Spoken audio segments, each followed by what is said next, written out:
Okay. Good evening, ladies and gentlemen. L.A.R. movement still moving. I'm on time. CP time works for some of us. It didn't work for me today. I was actually early.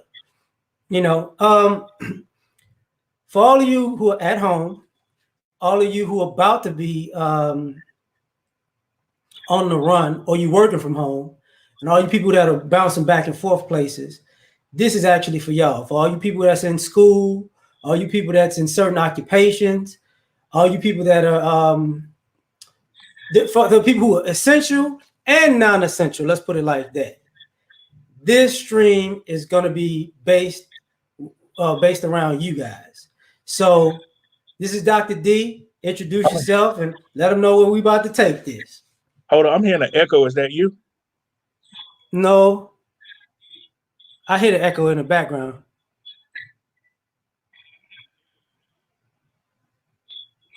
That's not me. Wait, no, it's not me because this is the only stream up. Okay. I don't hear it anymore. That's not me.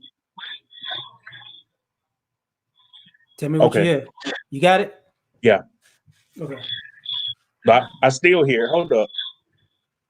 Are you playing on your YouTube? Oh, hold up. There we go. My bad. That was me. No problem. Sorry about that. No problem. So let them know, and we're gonna start from there. All right. Hello, everyone. I am from South Carolina, and I have completed a dissertation. I defend it next month, and it's focusing on the automation of manufacturing and the potential effects on rural communities in South Carolina. I am a resident of South Carolina, and that's where I currently reside at. A little bit of my background: I've been messing around with computers since about 1993. First computer I messed around with was a Tandy 1000 with an MS-DOS. Graduated high school, went to South Carolina State University, got a BS in computer science, went and got a MBA, a graduate degree. After that, I worked for the government, which I currently do now. And I've done some great things, some cool things, some things I can never talk about. But it took about 3 years for me to complete my dissertation. And automation is one of the things that keeps popping up that no one's talked about. We had the candidate Andrew Yang talked about UBI, automation, and the elimination of jobs. And since I'm a black male, anytime I get any information, I want to bring it to the black male media to let them know, hey, this is something that's coming, and you need to prepare for it. Doing all of the research, a lot of us work blue collar jobs. Those jobs can be automated. A lot of us work jobs that are repetitive, to where it's just one thing that is done all day. And I just want to bring this to the forefront to say, hey, get ahead of this, get a specific skill set. Let's just try to solve the problems and not worry about other things. And as I go along in with the show with L.A.R, I'll bring up some of those things. But I just wanted to give a brief introduction. Cool. That's not the one I meant. I meant that one. So when you say skills, could you let the people know what kind of skills are that you could have now that you may not be able to have, say, 10 years from now?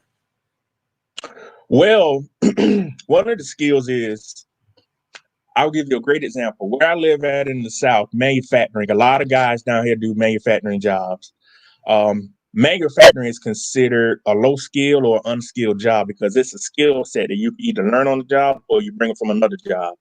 What they can possibly do, or what companies may do, they will take artificial intelligence, they'll take machine learning to learn how you do the job, let it calculate the data points and figure out a more sophisticated way to do a job.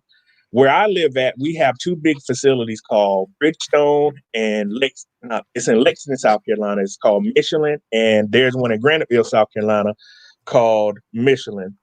Not Michelin, Bridgestone. And there are a lot of people that work at those facilities. So they're doing a lot of repetitive work. And with that repetitive work, you have to think about it. Hey, if we were to put a robot or automated system in here, what can we do to eliminate the human aspect of it? So I graduated high school about 18 plus years ago. There were guys that said, hey, I make more money than somebody going to college. Those same guys right now, since the year 2002, I graduated high school, have been going from manufacturing job, manufacturing job, manufacturing job, manufacturing job, just to get a $3 raise. And what a lot of people don't know what happens, once you leave one job, say making $30 an hour, you might not transfer to the next job with that amount of money. And that's one of the big problems. A lot of guys think, well, this skill set is going to transfer. One of the biggest things I try to tell people to do is get a specific skill set. For instance, if a construction worker, that's a specific skill set. You have to know how to build a house. You have to know how to lay concrete. You have to know how to do electrician work. You have to know how to do HVAC. Things like that cannot be automated. I don't know how they will automate a robot wiring a full house or a commercial building, but those kind of blue collar jobs are not going anywhere. Jobs like the manufacturing jobs, the fast food line jobs. For instance, Uber and Lyft take away taxi cabs because now you have Uber. I researched in New York, a lot of the cab drivers were committing suicide because what they have is a gold medallion. And they said, well, we can't make any money because we have Lyft and Uber coming. That is a automated system of, hey, I'm on my phone. I can just dispatch a regular person to come get me. So those are some of the minor skill sets right there, or minor jobs already that you have to prepare for. I know we have big things in cybersecurity now. We have things in engineering. We have things in math, which is basically STEM. For one aspect, medicine, they have robots that help surgeons do operations now. They have artificial intelligence. We're in a coronavirus epidemic. They're trying to use artificial intelligence to even help out with the coronavirus, the epidemic, to do data points to say, hey, how far did it spread out? Those are just ways that they're trying to use it. And think about it, they were to put that on a bigger scale, a facility that has $1 billion revenue. Any company operational expenses is the biggest thing out there. So they can cut humans, if they can cut unemployment taxes they have to pay, they can cut out paying a light bill, paying you medical insurance. And think about it too, a robot does not get tired. A human would tell you, I will not work today. All you have to do with a robot, have a software engineer, an electrical engineer, and maintenance. Those three people could probably run 30 or 40 robots at one time. So the best you can, if they got robots, you need to get into robot repair. Yes, you need to find something that cannot be automated that fast. You need to learn how the robot works. Probably some of the people on the stream, what they have collaboration robots. Basically, it's a robot that'll work parallel with you to get a job task done. It's calculating to say, hey, you got from A to B in 3 seconds. I can get to A to B in 1.5 seconds. Mm-hmm. Yeah. So, okay, now, because we talked a little bit before this started, Mm-hmm. and I asked you the question: what about because you said who you want to do this for the brothers to let them know what's coming? Yes. Let their brothers know, hey, this is coming. Stop chasing women and get your skill set up, because as you see right now, if you do not have a job that can be telework, you're sitting at home. I want everybody to know everybody is not going back to work. A lot of companies are going to bring you back to work, and to do it legally, they'll lay you off. Because I see pictures of friends on Facebook riding 4-wheelers thinking, oh, well, I'm still going to have a job. I don't know if you're going to have a job. You may get the unemployment, the stimulus check, which some of us probably won't get to the summer if you're eligible to get it. But you got to think about it. Hey, I need to think 5 to 10 years down the line. You got to not think to the end of the year. You got to think 10 years from now. What can I be doing? What can I do to ensure that I have a job, a job skill, and money in my pocket? Because you want to be able to move anywhere in the United States or the world. You just don't want to be confined to your one area where you're at. You know what? First thing, Enoble wants to know: what about video editing? I'm not sure about that, but they might be can automate it. I'm not sure. I would have to research that more. I would assume, just an assumption, because it's video editing is form of art. It's got to be creative and subjective, so it's like a people to people, person to person thing. Mm-hmm. So, and it's going to be a while before they are able to do something like that, because you got to remember, automation killed a lot of things in that field, anyways. Mm-hmm. You know, it's not as expensive to make a movie. It's not as expensive to make a video. It's not as expensive to edit. You know, that hard film is really gone. Mm-hmm. So that whole chop up process, you know, when you get down digitally, it's way easier than it once was.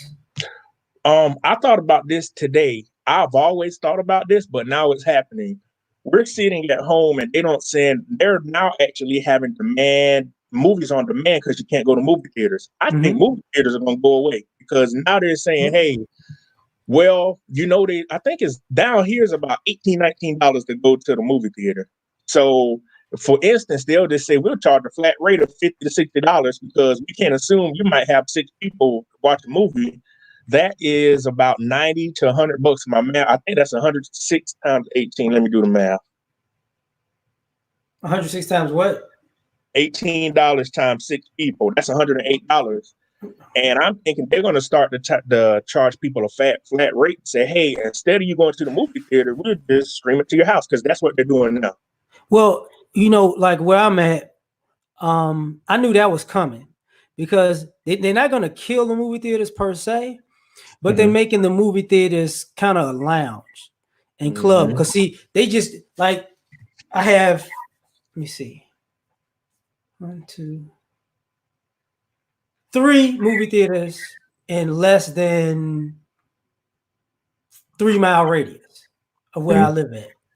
So all of them at this point have had the lounge seating, Mm-hmm. and one is a little bit, and as you go up, they're different, a bit more high class. So when you buy the tickets, it's kind of you buy the tickets for date night, so they jacked up the price. And most people don't go to matinees, Mm-hmm. so that's a whole nother problem. In other places, now they got the bar and the food, Yep. and it really less people, higher price, because your 2 tickets might be 4 or 5 tickets for in general when you're talking about the flat rate. Yeah. Because matinee used to be like $5. Now you get a ticket, it's anywhere from $8 to $19. You know, so yeah, I could see. I don't think the theaters per se are gonna go away, but anybody who's taken somebody to the movies recently knows that's a $60 ticket. Yep. Down here, they start to let them serve alcohol, and they have lounge chairs in it where you can relax. And That's what it is. And I tried to get away from it. Like one of the movie theaters, I just wanted to go watch the movie. They closed the inside for a while. The next time I went back there, no. Because people don't realize you can't. If you're in a right spot, you can't even buy a movie ticket at the door anymore. Yeah. Because it might be sold out. Yeah. You need to look online to see if you even got a seat. Yeah, you can go through like Fandango or something to buy your movie ticket now. But what else you got? He says it's about to be a video game. Yeah, it's you know, I noticed how the world was advancing about 6 years ago.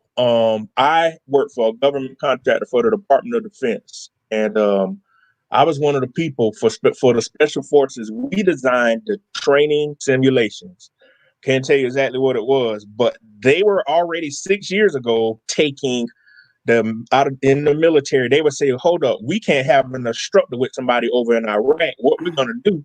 We're going to make it to where the soldier can train themselves via a CD and always stay up to date with their training." So 6 years ago, I got introduced to it first because we were designing the training for them, and they say, "Well, we want to cut costs," because during that time they had a sequestering stuff going on. And they said, well, we need to save money. So they were already starting 6 years ago trying to eliminate things like this. And with the previous industrial revolutions, for instance, you have the cars that came around that eliminated the horse and carriage. Right. You for the second revolution, you had mechanicalization. Basically, if I don't know if anybody ever watched the documentary, "The Men That Built America," if you watch it, it's a very interesting documentary, and it shows how things progress. For instance, you have factories that used to have a lot of people in it. They say, "Hey, well, we can get AC alternating current or direct current machines in here to do the work of 5 people." that we're in the third industrial revolution from the 1950s with Texas Instruments, with microprocessors, with computers, the development of DARPA and the internet in the late 60s and 70s. So now what people are not realizing, the world has to advance, and we are in the fourth industrial revolution. If anything, anybody ever heard of Moore's law about everything doubling so often? The potential and everything has to double. We even now with the 5G, I've seen things about that, which I read up on 5G. Basically, it's going to be a small tower in every neighborhood emitting radiation, because the other towers are at a certain there's so many feet up in the air. So Right. for 5G, it takes so many of those antennas, or let's say antennas, to emit that. Let me say it right. It takes so many of those antennas to emit that signal, but they're going to be so down, so low in the neighborhood. So you're just driving in your neighborhood and say, "Oh, that's a 5G tower," which we all know radio frequency emits radiation. So there's the potential for people to be exposed to radiation. That's one of the downfalls to that. The crazy part about this, in my thought process about certain things, is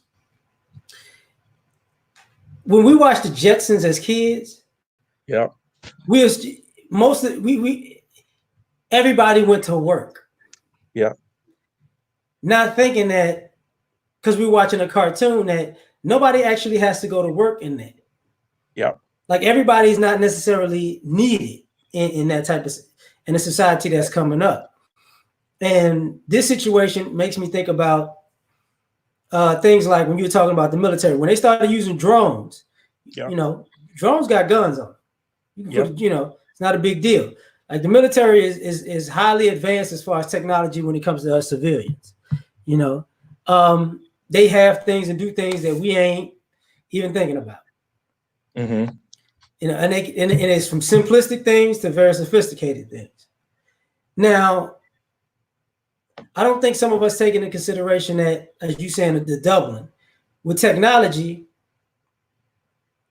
with automation, and the other thing that we have to take into consideration, just in my opinion, this is why we talked about people being healthy. Mm-hmm. Because, see, when you talked about those towers going up, people are susceptible to getting sicker. Mm-hmm. And guess what? You can't work then. Mm-hmm. Like, I knew something was up, and I didn't even have to have the 5G.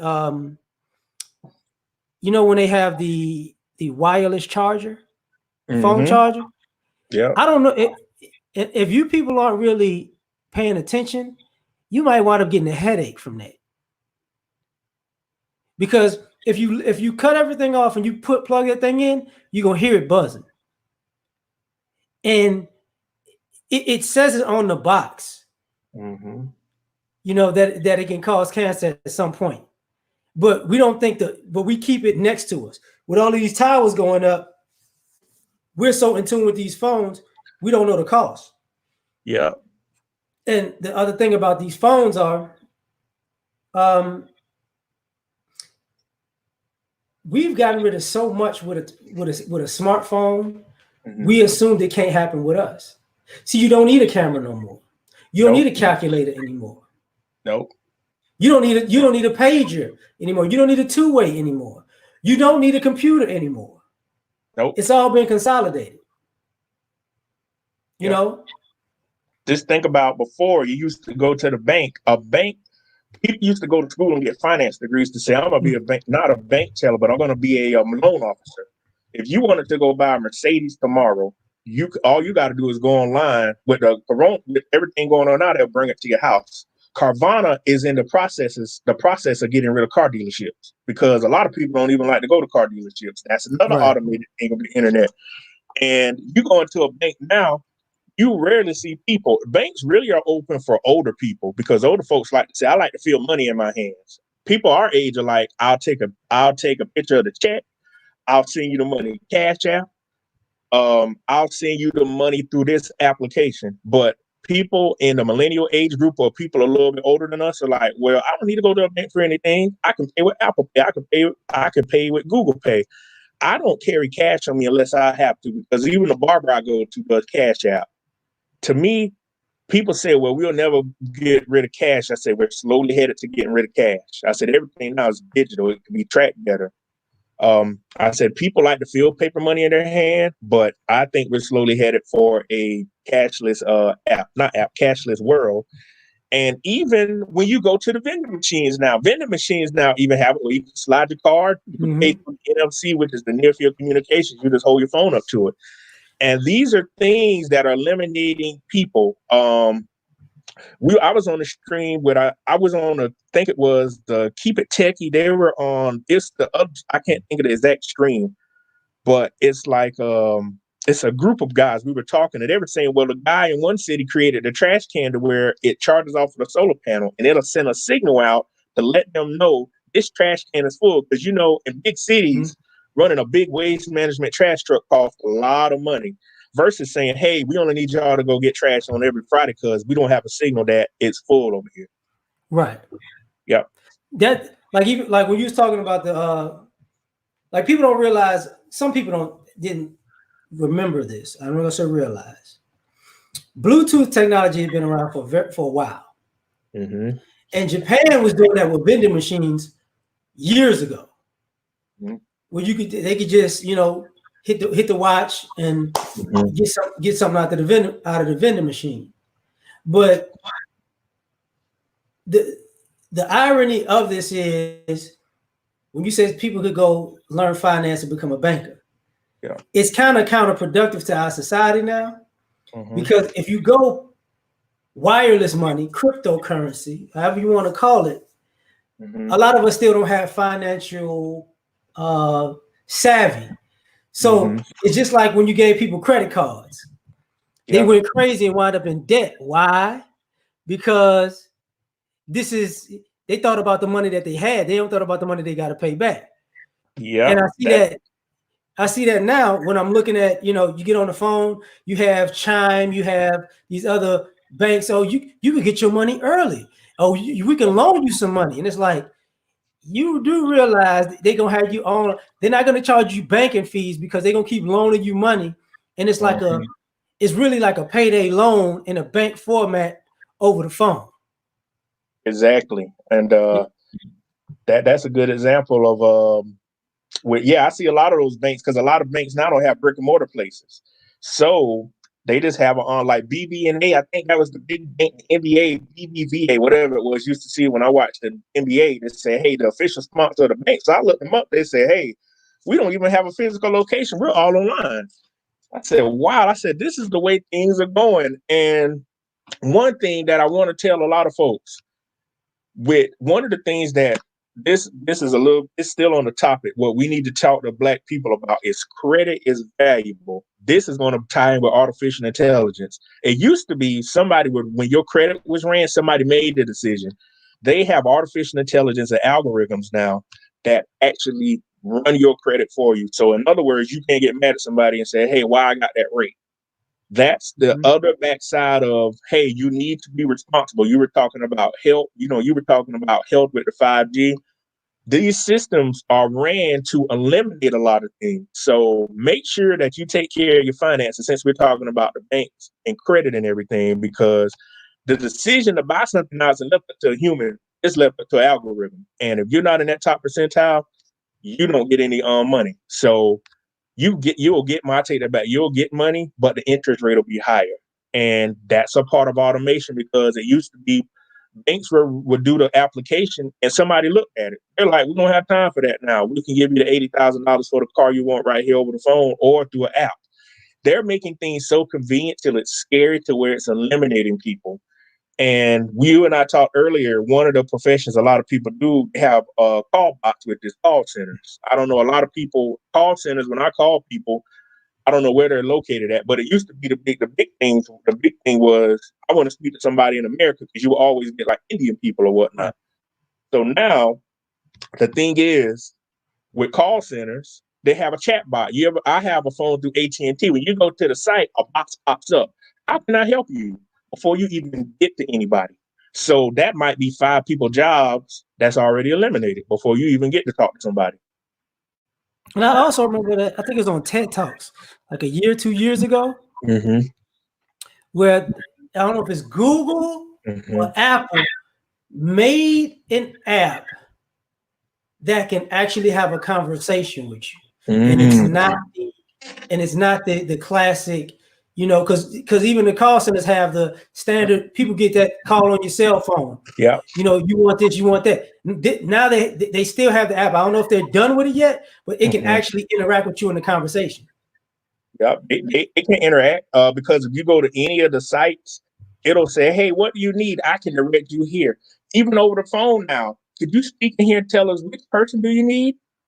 I just keep pressing 0. No, I don't mean that way.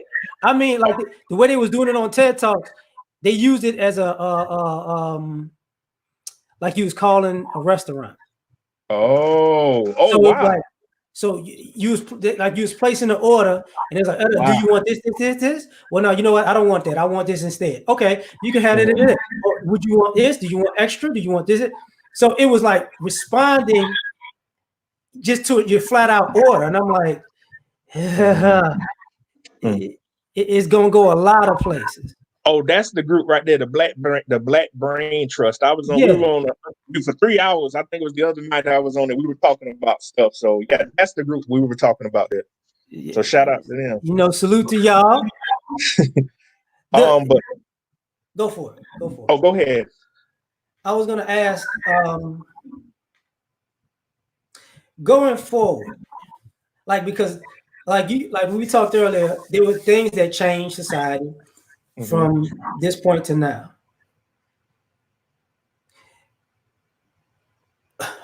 What people are the least ready for change? Black people. Could you explain why?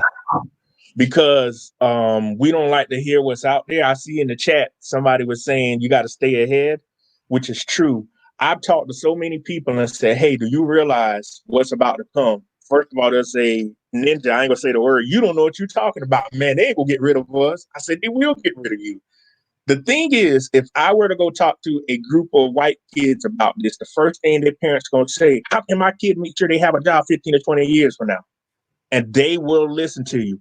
I go talk to a group of black kids, cuz you ain't got no swag, your pants ain't low. I'm like, look, that don't matter right now. How many times you can bang a woman, how many times you can pull a trigger, and what car you drive, as we see now, does not matter in this coronavirus epidemic. You sitting at home, and if you don't have the right kind of job or job skills, you're sitting at home. It's very hard to reach them. And the younger black kids, one of the things I tell people, I know this may be a comment that people don't agree with me with. I played football in high school, but how kids are now, you don't need to be worrying about sports if you can't read. You can't even read a playbook, and you want to go to college and say, well, they're going to be an athlete. I don't know why in the black community, lame people, they'll call me lame, they'll call you a square and say, hey, y'all squares. I said, hold up. So to be smart and to know how things work, that's considered lame. I said, that's stupid. In other communities, if we were to go to other communities, they would embrace us and say, hey, we like your ideas. How can you help us get better? But in the black community, they will say, well, y'all lame, y'all nerds, y'all sit to the back of the class, or y'all sit over here, y'all think y'all know everything. But in 20 years from now, I'm 35. I graduated at 18. I've seen some of the people I graduated with 17 years later. They look like crap. And those are the main people picking on me, saying, "Well, you don't get invited to no parties. You don't know what you're doing. You nerdy. You hang out with your mama and daddy and have you home all the time." And I look back at that right now, and I'm like, "Wow, You just made somebody." me. Huh? I'm sorry. Go for it. You just made me think of something. My apologies. Oh, and I said, "Wow, so me being a nerd is a problem. Why won't you allow us to tell you the information to get ahead of the curve?" In every other community, when they have medical doctors, they come back to a community and say, because in my family, on my mom and dad's side of the family, diabetes and blood pressure are high on both sides. So that's why I eat right and exercise. And if those doctors were to go back and say, hey guys, we're studying now, you predisposed to get these things, but you can avert them if you do some lifestyle changes. They would say, man, you don't know what you're talking about. I'm like, the dude is a trained medical doctor. But if a white person come tell him, I'm gonna get in shape because the white man told me to get in shape. I'm like, no, you can't do that. Why you can't listen to the people that told you what to do?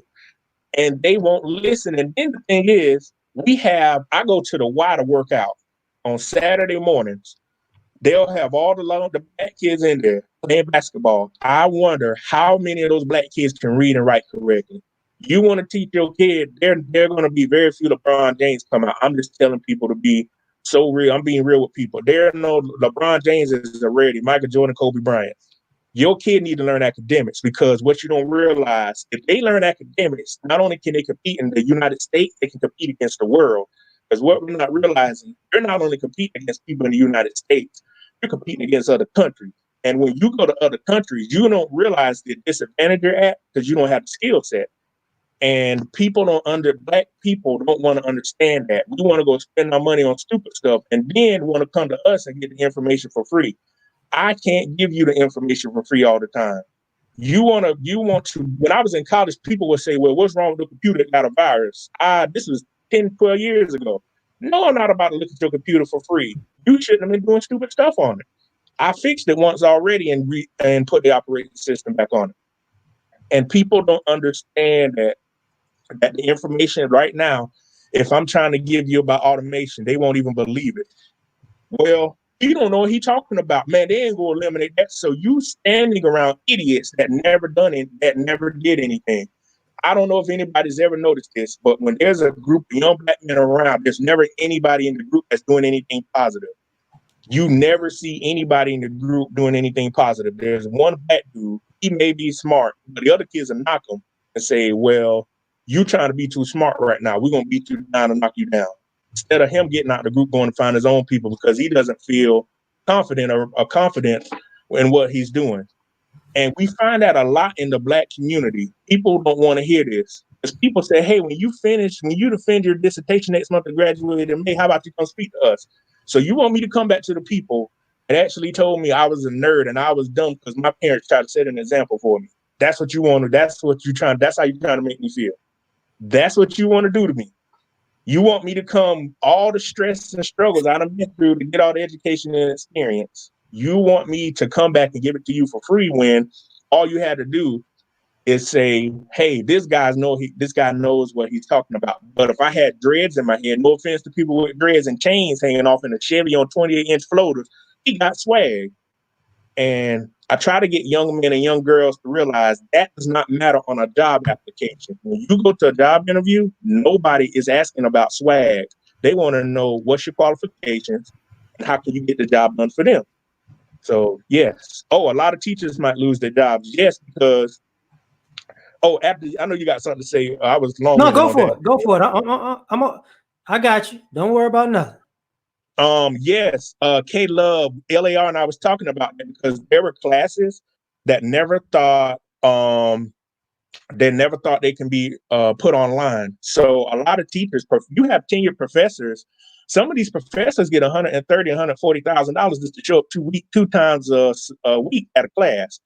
And the thing is, a lot of the classes that cannot be not automated, put online, they're online because there's Blackboard, it's a learning management system, and there's Canvas, and there's Moodle.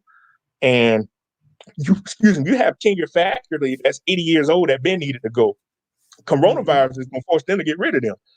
You can't be teaching kids the same stuff since 1980. Well, it hasn't changed. I said the way that a 70-year-old person interacts with kids, with students at our age is different. And I think it's Generation X, the younger kids. These kids like to talk through text. They like to talk through email. They rarely like to pick up.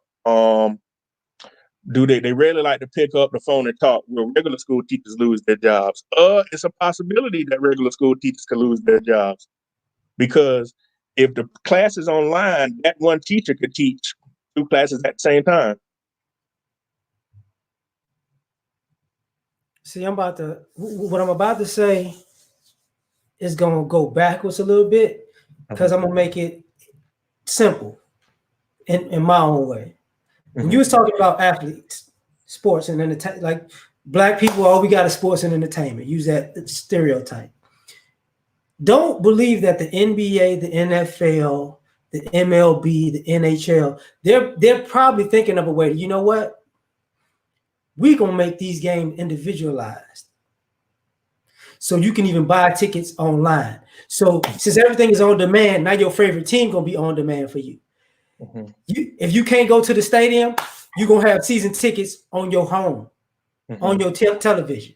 You Mm-hmm. want to see what's up with the game? Be a season ticket holder to the Lakers at home online. Be a season ticket holder to the Eagles online, because they're looking at it now like, what's going to happen if we don't lose our fans? If we lose our fans, we lose our advertising money, we lose our marketing, we lose Mm-hmm. all this advertisement money. That advertising money is big in entertainment in general, because these companies pay out. So don't think, uh, uh, the stadium might be there, Mm-hmm. but to see the game, the stadiums might shrink, because they might not. They'll think, you know what, we don't need you there if this goes well. This is when people start thinking about stuff like that. When you see the entertainers die and you see these holograms. Pop Smoke just got killed recently. They had a hologram of him a week later. Dang. He was in Paris singing his song on a hologram. Don't think that some of your favorite artists, dead artists, Mm-hmm. they're gonna be performing long after they dead, fulfilling their contractual obligation. See, we're at a point where technology is going to take what you bring to this earth.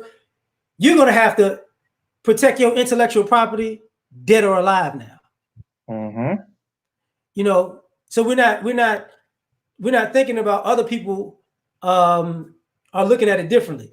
When I think about farming, people don't take into consideration. People talk about picking. You need people to pick the fruit and vegetables from the ground. You do, they do have machines with the trees, like when you have pecan trees and orange trees and apple trees. They have like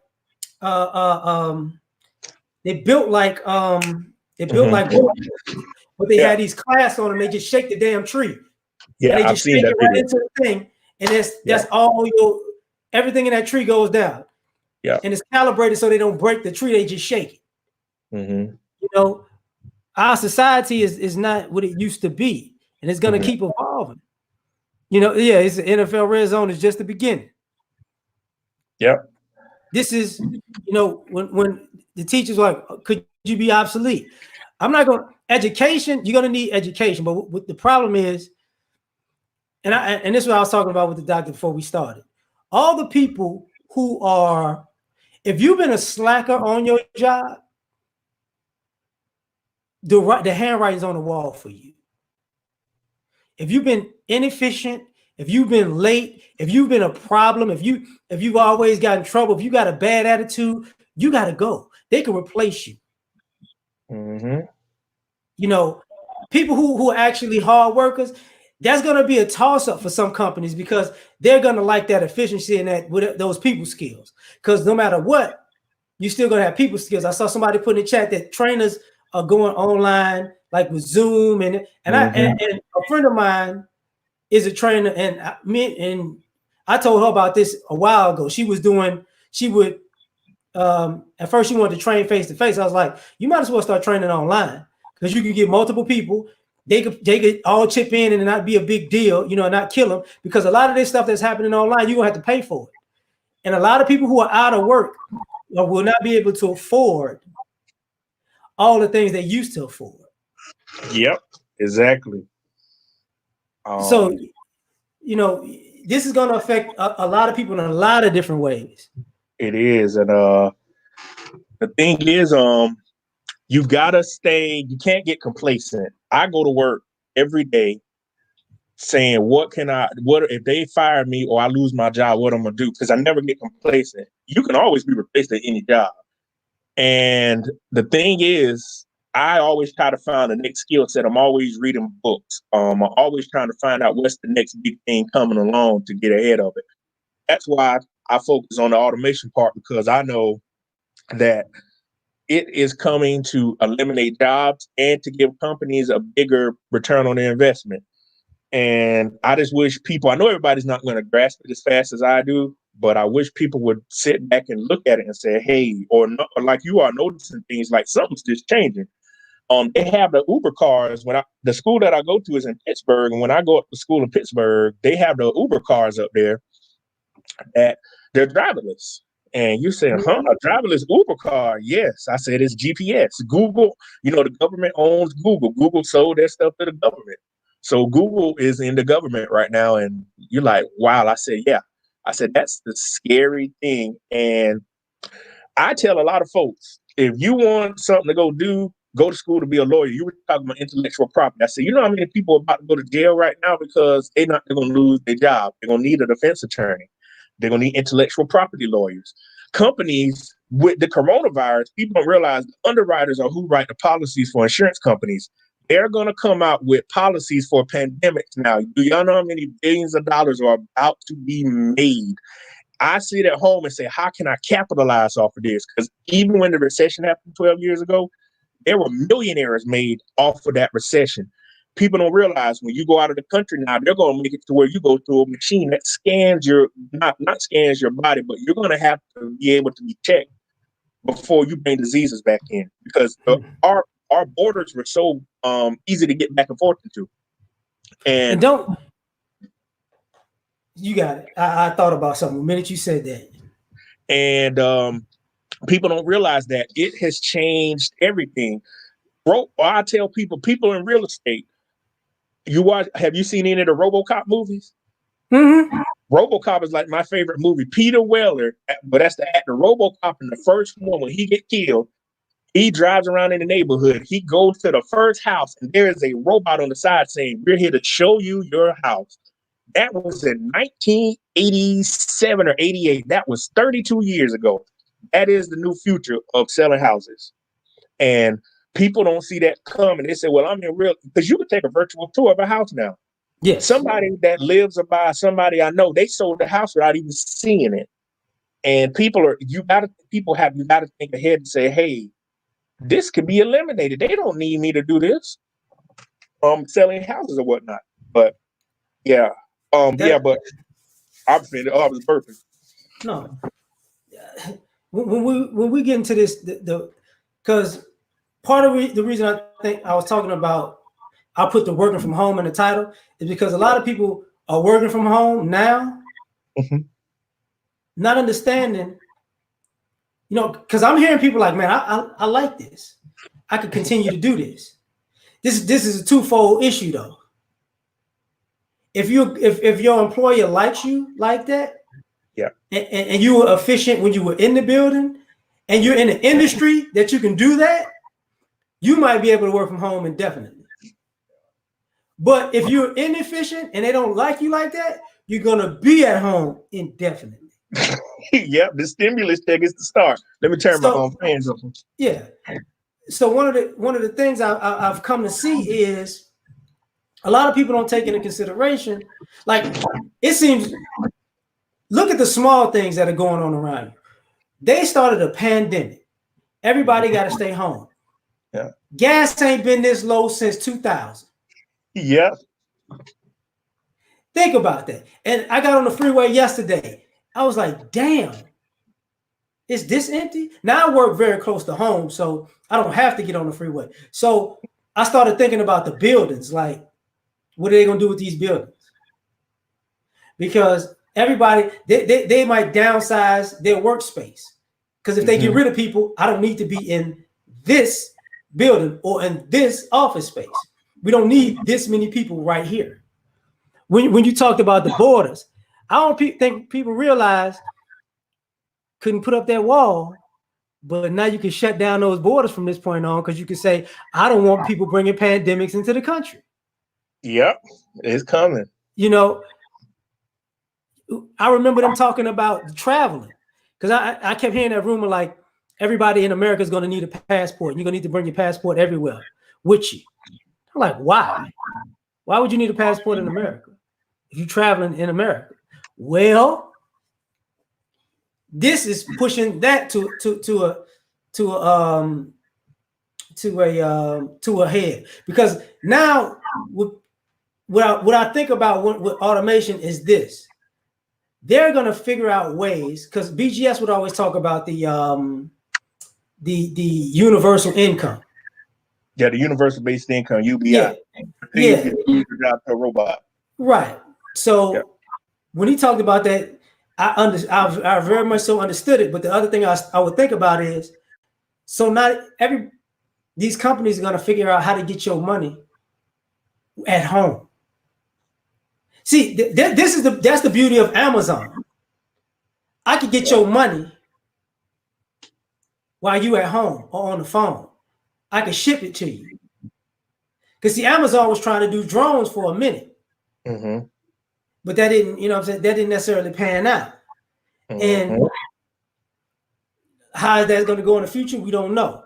But this is the thing that we all got to get. Now you get everything automated.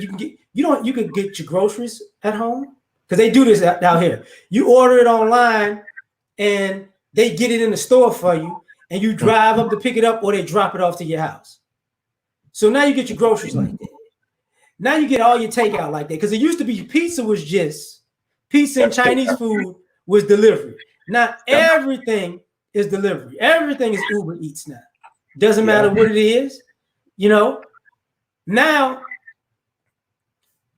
and it's weird because I don't think we take into consideration that we are the cause for automation taking over, because we like the convenience of doing everything this Exactly. new way. So why are we getting replaced by technology is because we like the tech. We like the easiness of not having to deal with other people. Mm-hmm. So now that we're cool with not dealing with people, companies figured out, oh, that you could pay me for that. If anybody ever watched the movie Elysium, I never saw that. I that was a might. movie. It's on Netflix. Nah, not yet. Uh, It should have been. It came out. It was Matt Damon. mm-hmm. Ironically, Matt Damon was playing a Mexican, but whatever. Okay. But it was based 20 to 40 years from now, Mm-hmm. where all of the richest people in America were built their own small planet in the atmosphere, Mm-hmm. and they had the rest of the people who couldn't afford it on Earth, and they was just draining the resources and charging them for it. And they had these machines, because when you were talking about the doctors, the machines doing surgeries, they eliminated doctors because they made automated machines that could just cure you. Mm-hmm. So if you had cancer, if you had any illness, you get on the thing, you cool. And it made people somewhat immortal. But here was the kicker. Only the rich people had the machines. Mm. Kind of like So now. right. So everybody else was dying, knowing that this stuff existed, but you can't afford it. Mm. And they used the robots as cops to beat your ass. And the robots was also your bosses on the job. So I was like, oh man, this is crazy. Mm. That's interesting. Um, to speak back to the topic of why for the program, I'll give you a good example of how the guy that taught me in grad school was saying, Mr. Bluch and such and such, you ever want to get your doctorate degree, I recommend going here. The school that I go to, Robert Morris University, it's in Pittsburgh. If people ever heard of Carnegie Mellon University of Pitt, I'm in South Carolina. I started in August 2017. I've flown to Pittsburgh 23 times. I couldn't go the 24th time because of the corona. And the 25th time would be defense. I got to defend my dissertation this month virtual. Mm-hmm. But it costs $31,000 a year straight out of my pocket. I pay for every plane ticket. I have to go to school 9 times a year.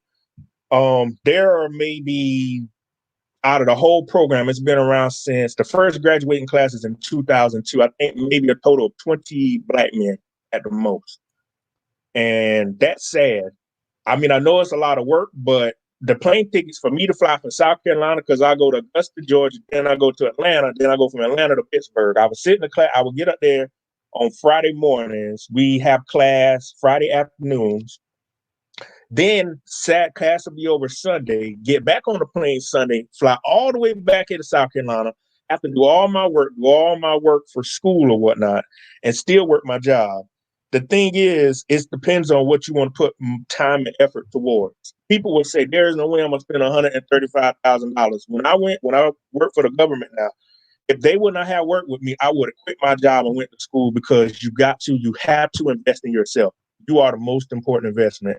I would have sold cars. I would have did what I had to do to make sure I had the money to go to school, because this is something that can not only change your life, but help change the life of your children.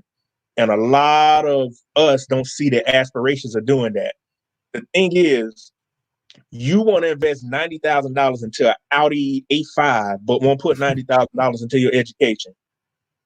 But or call me, well, you doing all that to go to school. I said, you have to invest, but you want to roll. You got champagne taste with beer money. You cannot have that kind of life and don't want to put the work in and expect to reap the benefits. Life is like a bank account. What you put in is what you get out. If you don't put nothing in, you cannot get anything out. And that not only goes for Black men, that goes for anybody Black. You cannot jive around in life right now, because the coronavirus has just accelerated things faster. Things were already going to go this way, but now it's picking up 10 times faster. And I try to get other men to do the same program I did. I said, hey, you got to fly up, but they're changing it now the way you can do virtual. You're going to have class remotely. I mean, that was the format for the program for 20 years. You have to come up there to travel to school and stay a week long. The guy right there, he lives down in Charleston. He's talking Yeah, about Bold and Marvel. I know exactly where that's Charleston, South yeah, Carolina. that's BMT. Yeah, know exactly where. Yeah, and yeah, they just built the Volvo stuff down there. So that's the route that Black men got to get on, the route to success. Stop chasing women and chase success. You cannot do the same. I don't care how many times you can make a woman come. Right now, sex ain't important. If you don't have no resources, you can't do anything. And the other group that this is going to affect is women. Automation is going to affect women severely too, because women work a lot of administrative positions that can be automated. You got to think about it. Most women, work jobs to where, hey, they work at receptionists. They work in the government and everything, but anything financial, a system can eliminate it. An algorithm, my job can be eliminated. I fought at work for them not to get a program, because I said, hold up, this is going to eliminate the job of 5 people. And I told the people, I said, you cannot allow this software to come in here, because it's going to eliminate people. And fussing and fighting, I eventually got them to eliminate it and not try to buy the software. The thing is, you have to have that mindset to say, hey, if it eliminates them, it may eliminate me. And my goal, I reiterate that, is to try to bring people up to speed. You and I have talked about this. You were talking about athletics and stuff. One of the other aspects is I see the crime in Chicago and Atlanta, in the big cities. RoboCop. People don't realize that that's the future. Could you imagine a robotic car riding around? They have facial recognition software now. China is using this. They call it they already using it. How about this? I drive down the city, have night vision. The car has a night vision camera. I don't have to go out and look for warrants for everybody. They're standing on the street in the summer in July selling dope. The car drives down the street, sends all the data back to a database, it processes it and say, hey, we got 10 people here to serve warrants. This is where they live at. Well, we'll go get together and we'll go serve the warrants tomorrow.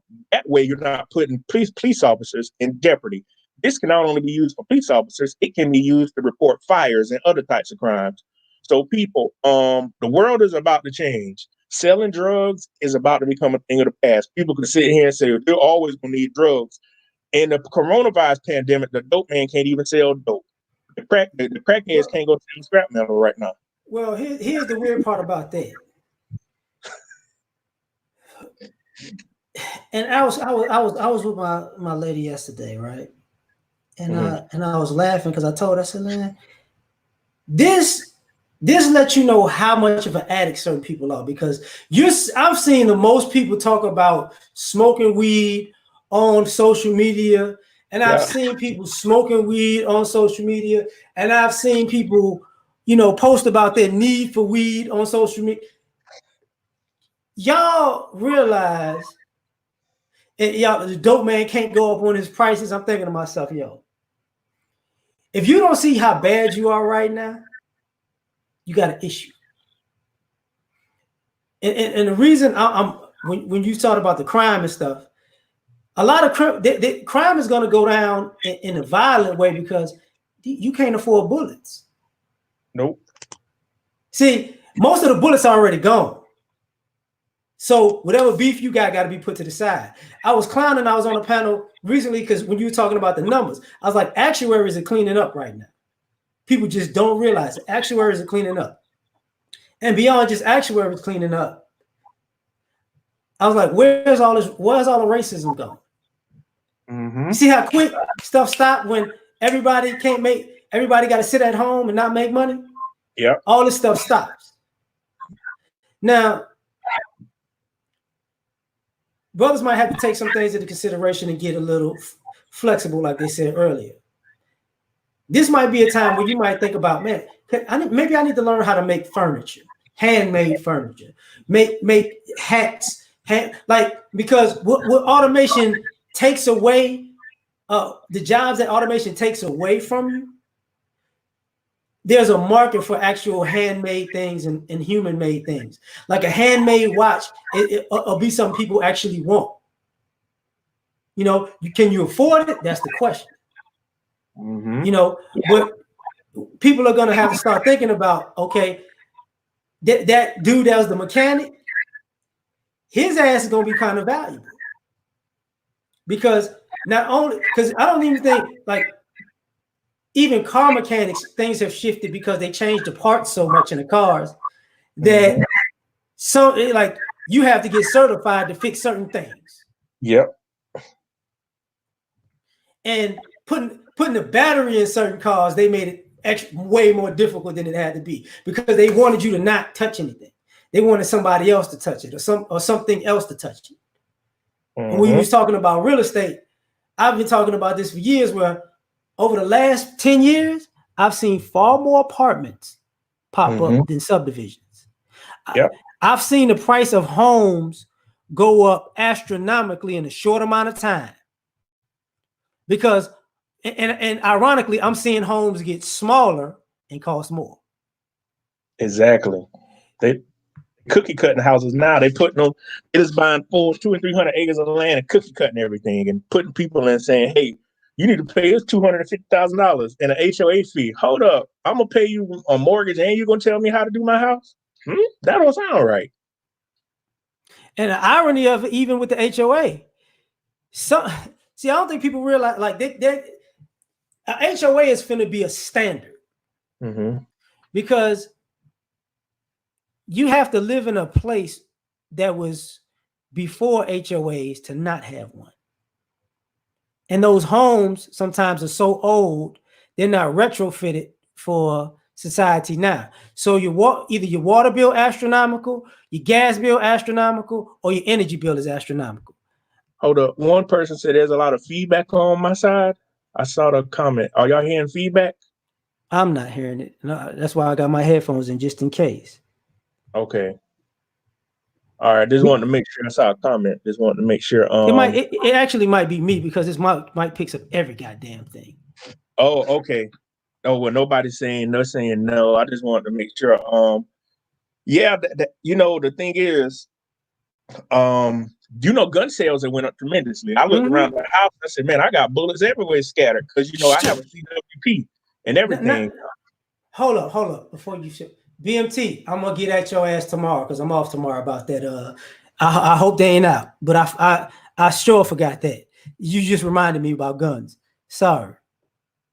Yeah, gun sales going up, and I highly recommend everybody, if you can get your concealed weapons permit. Because in South Carolina, a couple of years ago, I forgot what happened, and the CW, the permit went up. The amount of them, not the price of it, but people were buying guns left and right.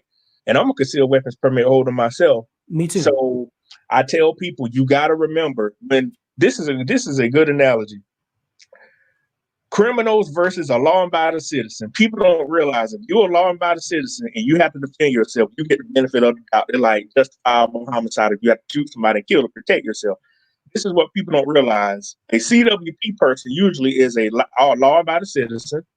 They usually pay their taxes. They usually have a hard day job, and they're gonna have people vouch for them. That's what criminals don't realize. I can have an AR-15 and unload it on you.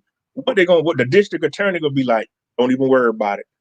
We're gonna take your gun, but you can come turn yourself in when you get a lawyer, or don't even worry about it. But that's the thing people are not realizing right now, how the world is going. Because people will say, if jobs are limited, I'm gonna get mine. I said, the white folks in South Carolina that I know have AR M4s. They have places in the country. They say, hey, you want to come join us this weekend to shoot? They are practicing and they are locked and loaded. And they don't play no games. And for all you people who don't have a concealed license, like I live in Texas, so you don't need a license to carry concealed in Texas. It's just the law. You know what I'm saying? Like you don't need a license to carry a gun. I mean, and you don't need a license to carry it in your car, house, whatever. It's just part of, built into the culture. But for here specifically, with those licenses due, you take your gun anywhere because of the states that they're partnered with. So if I take my gun to Georgia, I'm good. Louisiana, good. Mississippi, good. Alabama. It's only like I can't go to like New York and California and like one or two other states. But a lot of people, because talking about this conversation, the one thing that happens if you got automation and it kicks your job, it kicks you to the curb because of your job. If you working from home and then that's over, you're gonna have family in the same predicament. You might have to go somewhere else to take care of somebody or watch somebody. You might have to take that gun with you.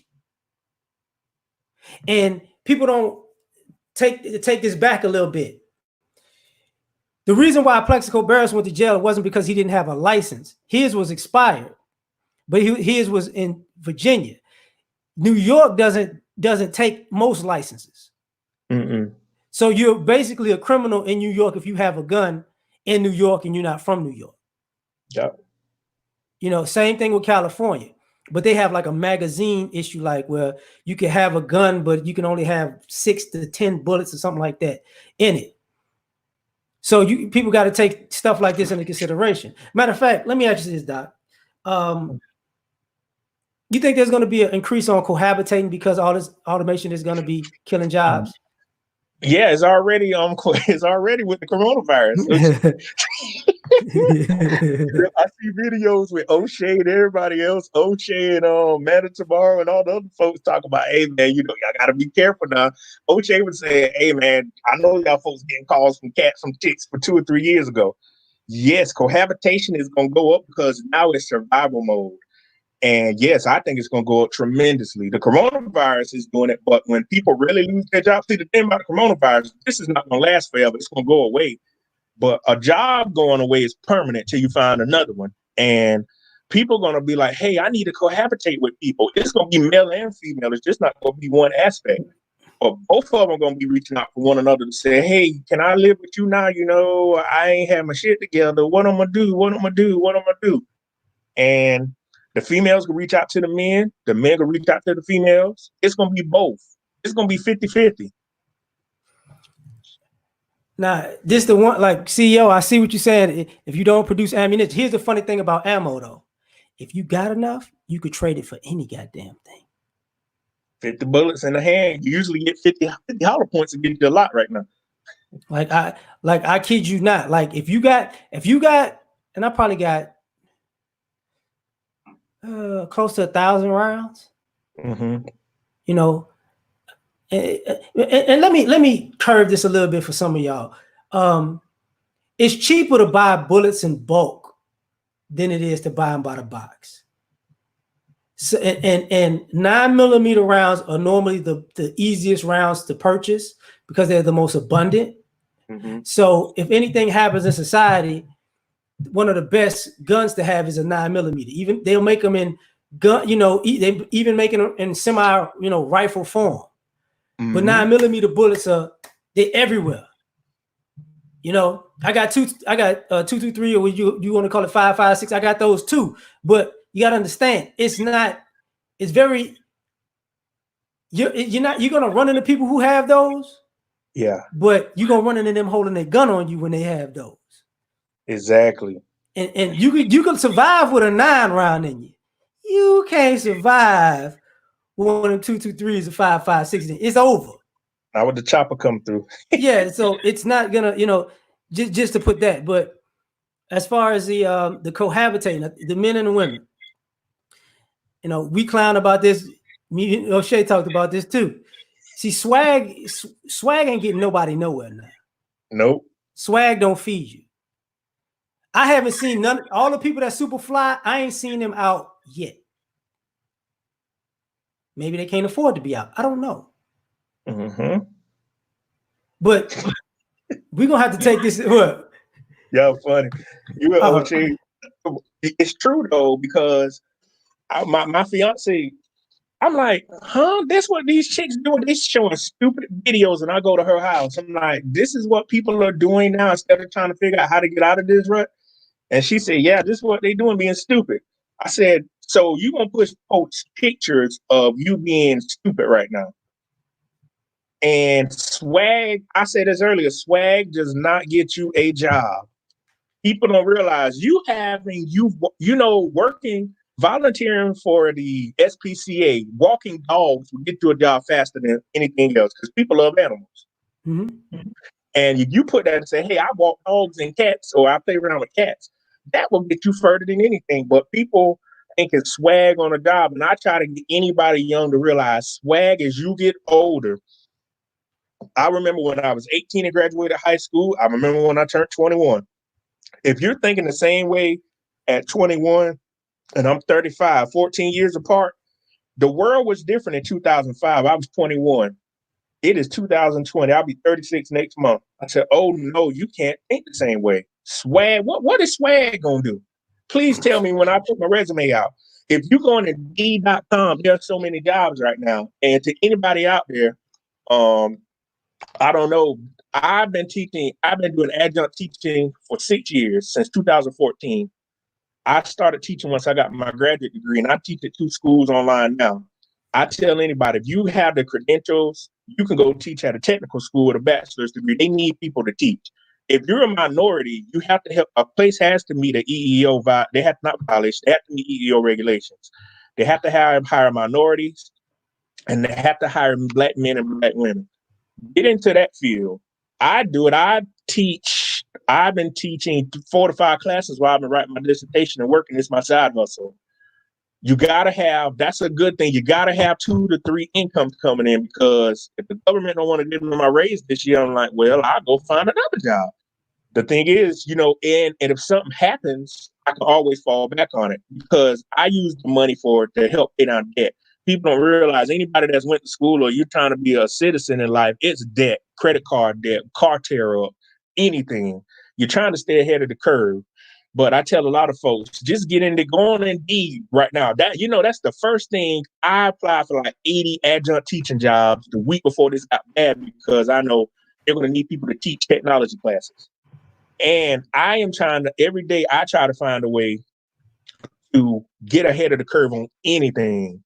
If I had about $2 million right now to spare, I would go buy 1,000 acres of land. People don't realize timber business is big business. Trees have to be cut down for furniture. You were talking about people making furniture.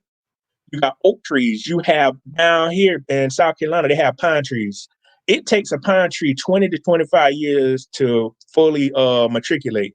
So if you buy 200 acres of land and say, hey, I'm 35 now, by the time I'm 55, I'm going to thin out all these pine trees, put insurance on them in case something happens, and put it to where, hey, this money is going to pay for debt. And when I have children, this is their college tuition. And you just repeat that every 25 years to say, hey, once you thin some out, you got to plant some more again. That's $2 to $3 million will get you land at rock bottom prices. Buying buildings right now. People think investing in cars is profitable. Right now is the time to capitalize. There's somebody out there that has $2 to $3 million that's sitting on it saying, what should I do with it? Buy land, go buy a building. or lend your money out and borrow against it to say, hey, I can earn interest on my money every month. It is so many ways to make money, but people are not thinking about that right now. Like you were saying, they're thinking about swag. Well, I got this money, I'm gonna swag out. I'm gonna go buy Gucci. You don't see any Gucci things right now. You don't see Gucci, Louis Vuitton. I don't know. I don't wear any of this stuff, but I go to Old Navy and I look for shirts $8 and $9 a piece, and I keep it rolling. I go to Wally World. That's where I shop Wally at. World. Walmart. I go to Belt, and I buy clothes. That's it. I don't care about what people don't realize. When you go around other groups of people, you need to make sure, like the dude saying life insurance, that's something else. We don't buy life insurance. We don't believe in that. I got to come up with a GoFundMe to bury everybody. Matter of fact, let me say that. Oh my God, Yosef, YT. We talked about this on his page. Let me give y'all some quick insurance thing. Whole life policy versus a term life policy. A whole life insurance policy, you pay into it, it accrues a certain money. When you hit the max amount, that money gains interest. Say if you have a child, get your child a whole life policy when they're a baby, because it goes by the age, right? So you pay into it. By the time you pay it off, they hit a certain age. When it's time to go to college, the overage money you can borrow from that to help pay their education. Term life policies are policies where, say you're 35, 45, 55, 60, and now you want a policy for the next few amount of years to pay out. You know what I'm saying? So if something happens to you, it pays out. But the thing about that is, in general, the older you get with any type of insurance, the more expensive it is. So what you need to do, buy insurance as young as possible.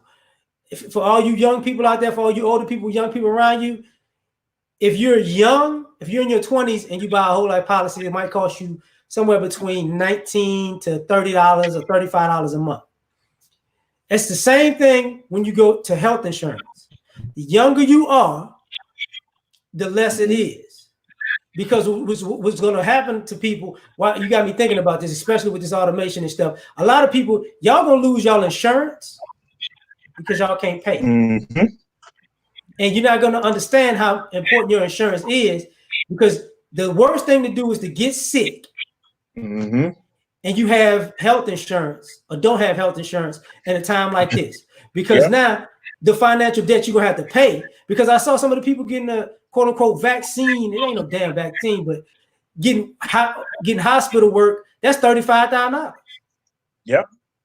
You catch this and you really don't got no insurance like that, $35,000. If you got insurance, it's going to cost you thousands of dollars. People can't afford it. I was talking to my dad about this. He said, man, when I get that check, you know, go ball. I was like, Dad, sit your stupid ass down. You always fucking off money, dog. Like, just, you know, he want to buy the biggest bottle of Hennessy there is, you know, because I've been in the house. I was like, this is not what's up. And you know, that's a good point. Life insurance. If you're a non-smoker, you probably could get $250,000 for maybe 25. I'm just guessing. I don't sell insurance. Maybe $25, $30 a month. $250,000 is way more than enough money to bury your ass in a nice casket with a nice suit. You know, versus and to buy your plot, unless you got a family plot. But it's expensive, and that's another aspect that's gonna come out of this. I talked about earlier. Underwriters about to sell. You know, companies now about to invest in what would we call it? Not natural disaster insurance, or what? Not natural disaster. What epidemic. Would we call it? Epidemic insurance. Do y'all know how many policies about to be sold, and how many? Y'all know how many people that sell insurance about to get certified to sell this, and this could be big. You were talking about vaccines. I don't have children. I can see now kids that's about to turn 5 years old, when they go to pre-K now, it's going to be mandatory. They're going to have a coronavirus shot. And you don't know what the hell is in that damn vaccine. They're just saying, well, if your kid ain't got the slip, they can't come to this daycare. That's going to be the big thing. So it's all types of ramifications that's going to follow this stuff that people are not thinking about. you know what? For all you teachers out there that are nervous, it might be a market for y'all to have y'all own online school. Yep, exactly. Don't go to China no more, because a lot of people from the Yeah, United States go to school, go to overseas, like in the UAE, to mhm. teach school. Yeah, you can have your own school as long as you're certified. Yeah, Yeah, just get you get a certain amount of students, you teach online, you know, and that makes you money. that's gonna be a thing too. I can see that coming. Some teachers get together. You put the money down to say, hey, well, we can homeschool. The thing, they already had school for kids that were homeschooled, but now with the Blackboard, the learning management system, and Moodle and Canvas I was talking about earlier, you know how to use those. You can say, hey, I could teach your kid algebra 5 hours a day. So This private, so Yeah, I'm private sorry. school, yeah, private school is gonna be a big thing. Online private school. Down here in People, South Carolina, some of these cats pay $15,000 a year for their kid to go to private school, and it's ridiculous. because this and even with the private schools, like where I'm at, um, they have a private school that Mhm. the tuition costs more than fucking college, but they have a public school who's who the high schools, public school who's actually ranked higher academically. Mhm. So, and I noticed because one of my good friends, his daughter went his son and his daughter went to the regular school. So his son's on Wall Street, his daughter's about to be a doctor. Mhm. And one of them have a friend, and a friend goes to the private school, or went to the private school, and they have more the public high school has more people who have perfect ACT and SAT scores than the private school, because this is just a competitive school. And I think about it in a way of, y'all about to see you're about to see what the actual economy of America has been living on, because a lot of these schools, especially colleges, you know what they've been making their money on the most is sports, Yep. not academics, sports. Yep. That's what's been keeping the college afloat, because that's a high profit business, because sports is kind of like slavery. You paying absolutely nothing and you getting all profit. Why You do you know, have to be a teacher? It's the same thing. I'm looking at you the comments. yeah, like, you're gonna have to get certified. Yeah, you got to be See, certified. it's no way to get around certification. Hmm. You know, and this is why where we suffer. Like, other people can actually get around certification. They say, I learned this on this app or this. They're not gonna do that with us. Mm-mm. They're not You gonna got do to that come with with us. everything. You got to come with everything. Your I's crossed and your I's dotted in. You got to come with everything. And if you I know everybody saw that school, like these for-profit schools, like what was it? The commercial, Everest College and all of these things. These Mm-hmm. four big for-profit schools are going to go out of business because of, hey, well, I'm not going to necessarily say out of business, but I'm thinking their tuition is going to go, not tuition, their enrollment is going to go down a bit because they say, hey, I need to learn skills that can be used in the real world. One of the schools I teach online for it's a medical school. They teach the students medical billing and coding. It's all medical based to where they can become a certified CMA, which is a certified medical assistant. Right. And that's what all they teach. I just teach the technology part of learning how to use computers and with healthcare. But those are aspects of how everything is going to be used. And I saw a comment that say, well, come up with solutions. I am giving you a solution. I am telling you, hey, you need to go ahead and get in a job field that where it's going to be around for 10 years. The old way of doing things will not get it done anymore.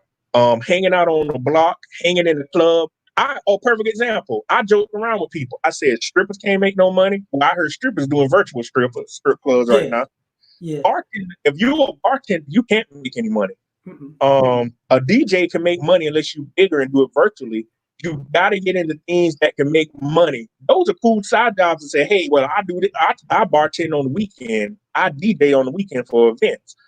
We got to think about jobs that, think about it. When you have a child, what did you want your child to say, hey, that's my such and such. This is what they do. Think about, this is the analogy I give everybody. Think about your life as an obituary. What you want read about you when you die.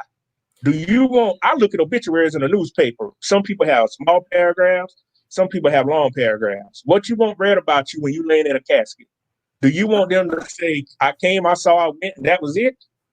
Let me say this for purposes of, this is the society that we live in. I want y'all to understand people are laid off right now, and we all know that. But the person that flipped burgers that people always made fun of, they're at work right now. Yep. Why are they at work right now? Because the vast majority of Americans can't cook. So as much as people took a dump on a dude that flipped burgers and dumping fries, and yeah, he making shakes over there. Guess you in a long ass line right now because you can't cook. Yep. You thought you was too good. So guess what? They are more essential than millions of Americans right now. Yep. You know, we're living as somebody like comment, my bad. Yeah, me too. I keep jumping to. It's hilarious to me that a lot of us don't even pay attention to this. All of these CEOs are obsolete. Yep. See, they're just in a position to replace you, but they're obsolete. They are. We don't. A lot of us aren't looking at the big picture. Like when you were talking, it might sound nerdish, it might sound weird, but I know there's a league where people fly drones. Yeah. Oh, I watched it on ESPN. Yeah. Drone racing league.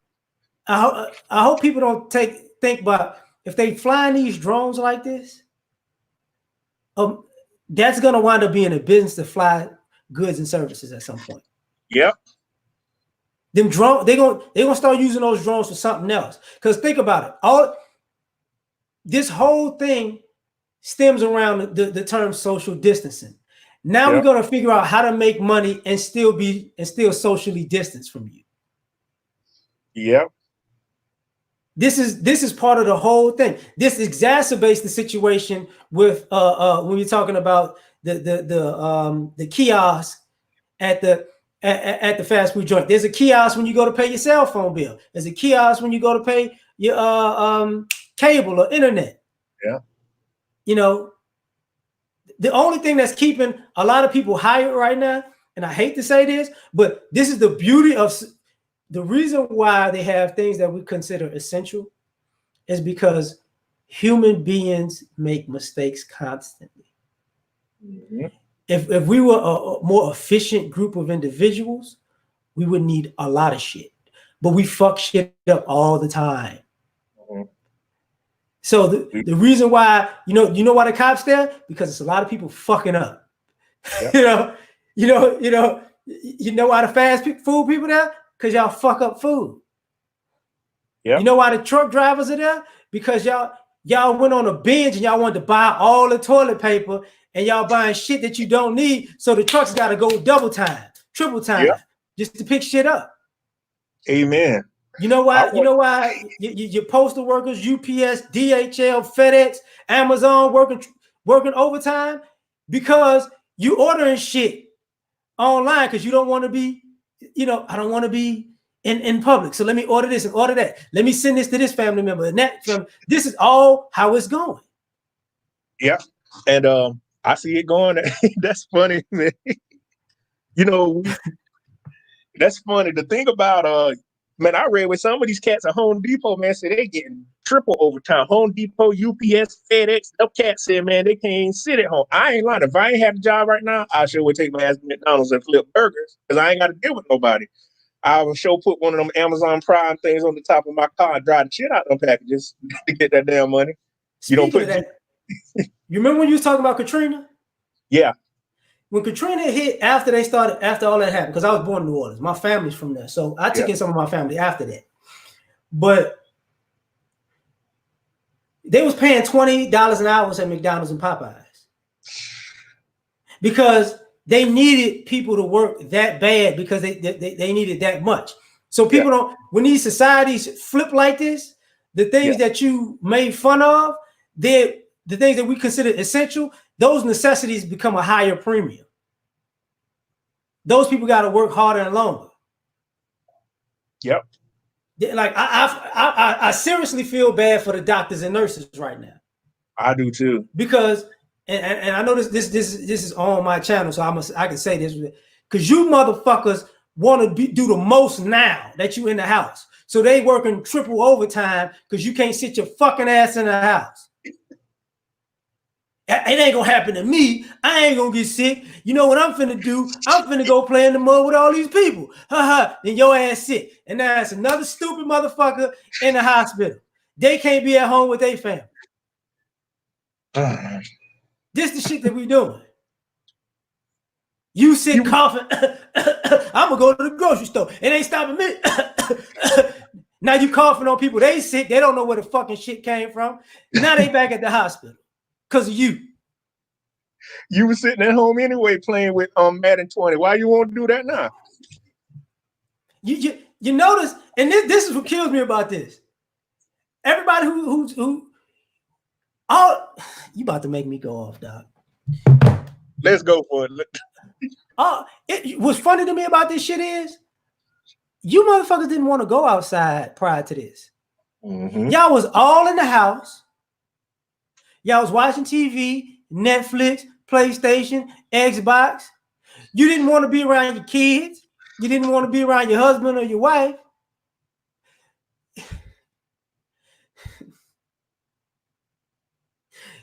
Let me tell you what else automation is about to kill. Yo, you side bitches and you side niggas. See, it ain't just a job. All you side pieces out there, now you're going to have to make a decision. Now you're going to, is your side piece that important now? Because you know what else is closed right now because it's not essential? Hotels. Yeah. Y'all people who want to fly everywhere, you know if you go to certain cities or come from certain cities and states, you're getting quarantined immediately when you land, right? Mm-hmm. You fast forward that into the future, what's going on? You can't go certain places. In the words of Minister Jack, they like to take them whole trips. Yeah, that's it. That's over with. If you got if you fly into Texas from Louisiana, immediate quarantine. If you try to drive from Louisiana to Texas, your ass getting turned around. They see them plates. Hey, turn that shit around. No disrespect. I got family in New York, boy. If you on a road with a car with New York plates, they bringing the military out. Like, where you going? Take your ass over here. They gonna do a felony stop on you. Where the fuck you think you going right now? New York plates is deadly. A lot of you brothers who didn't want to get in the military, the army look good right now, don't it? Don't it? It look good as shit right now. I ain't lying. Yeah. See, I don't. The vet is open, but the nail salon is closed. You got to understand it. The vet even is open right now because people feel like pets are family members. The mechanic is open. You got to get your oil changed. The people who are most affected right now, to me, are people without transportation. Mm-hmm. So if you don't have transportation, you know, and as America has grown, a lot of us understand this. If you're not in the city or in a certain part of the city, you ain't getting no bus. Mm-mm. See, certain places they don't have buses. So if you don't have a car there, you out of luck. And you want to Uber places, that Uber all that shit finna slow down too, because what happens when Uber drivers get sick? Because y'all want to go this place and that place. What happens then? They're gonna cut that shit out. Yep. I ain't thought about the main and the side piece about to be eliminated. Yeah. I got an idea. Not an idea, but I don't know if y'all ever saw the commercial about these chat lines. Live links. Live links. Ooh. And O'Shea, I think he was about to do a video about a dude about to marry a oh, this is real. I Sex know women, doll? I know women say, oh, that ain't gonna happen, but y'all don't realize how far those sex bots have came. That is a real thing. Some men will pay $10,000 to $15,000 for a sex bot and call it a day and say, well, my sex bot, my new woman. Yeah, So we made fun of that initially, and one of the first things I said, they need to have a sex bot brothel. And you know what happened the next year? They had a sex bot brothel. They was fucking the shit out them bots. Them dolls was just getting banged left and right. I don't know, who's like, I still make fun of that. I don't know who cleaning that shit, but the sex bot cleaner is a hell of a business. I wouldn't do it, but there's certain things that you can't like morticians. Morticians is gonna because you fools gonna be out here fucking up. So morticians are good. Morticians, people are always gonna die, so they're good. Doctors, people gonna always get sick. Nurses, people gonna always get sick to a degree. I don't think most of these courts are closed. Yeah. So if you fuck up now, your ass is going straight to jail. Down here in South Carolina, I live close to Augusta, Georgia. They release some folks. And for the people who think it's a good idea to be released from prison in the middle of this shit, if you ain't have nowhere to go before this shit, you ain't go. I don't know where the hell you gonna go. I don't know where the hell you gonna go. Cause your family gonna be like, nah, we know we ain't got it. The best we can do is let you sleep out there in the van. You can't even come here to use the bathroom. What we gonna do? We're gonna bring your food out to you. We gonna leave, then you can come get your food. So, and I will say this for some of y'all, this is, and I did this about a week or something ago because I was talking about things to do in this. For some of you, for some of us black folks, here's something that we're not taking into consideration. When they say support black business, there's a lot of black business online. So if you ran out of toilet paper, won't you look up the black toilet paper online? Because white America ain't thinking about that shit. Asian American ain't thinking. All them other groups, they're not thinking about that shit. So if you need hand sanitizer and toilet paper and toothbrushes and shit, all those black websites that you looked over back in the day, you might want to look at them now. Amen. You just might want to look at them now. Because those are the people that might hire your ass if you lose a job. Well, that's a big possibility too. The little close town that I live to, the town is shut down, but they had like a little pizza place open. The day they gave the executive order that we had to stay at home thing now because that shut down the floors. Like you said, auto mechanic shop can't close because people cars mess up. 18-wheelers got to move. People don't realize. I said, no, 18-wheelers are not about to sit still. They're about to make more. They can only go 14 hours a day. Oh, they're about to be out the window. They're like, oh, cuz we don't care about that log. The hours you got to sit a day, the 10 hours you got to sit a day. We need you to get the stuff to people. So there are certain things that people overlook. Oh, right now, if your AC unit mess up, they're not about to close that. People got to have AC because they got the kids at home with them. And folks, I'm gonna explain something to y'all about this. Y'all might want to open them fucking windows. Because if you're in a hot place and your kids at home, or if you're in a cool place and your kids at home, your light bill you ain't never seen it this high. Your bill gonna come to you next month. What? $570,000? Yeah. Because you wanted the AC a certain temperature all day long. Ooh. You finna get them summertime bills right now. This it's bad enough the kids eating all the food. Your light bill about to be high. Oh man, and then something break down. Say something happened at the house. You're like, man, I gotta pay $300 to pay the light bill. this is the thing I also want to tell other folks.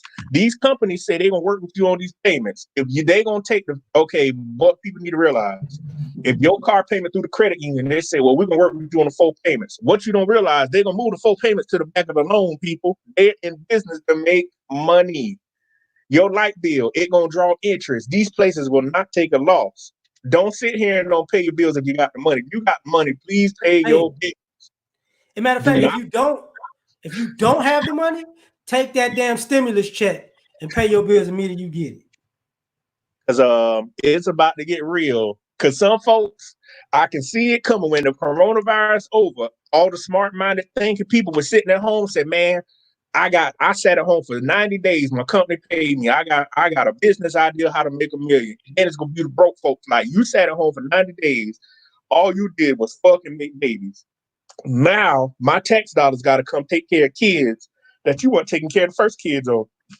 The judges, all divorce court, divorces are at an all-time high, right? Divorces that people have filed, they're about to be high. They're already high because couples living together about to try not to kill each other. Breakups about to happen.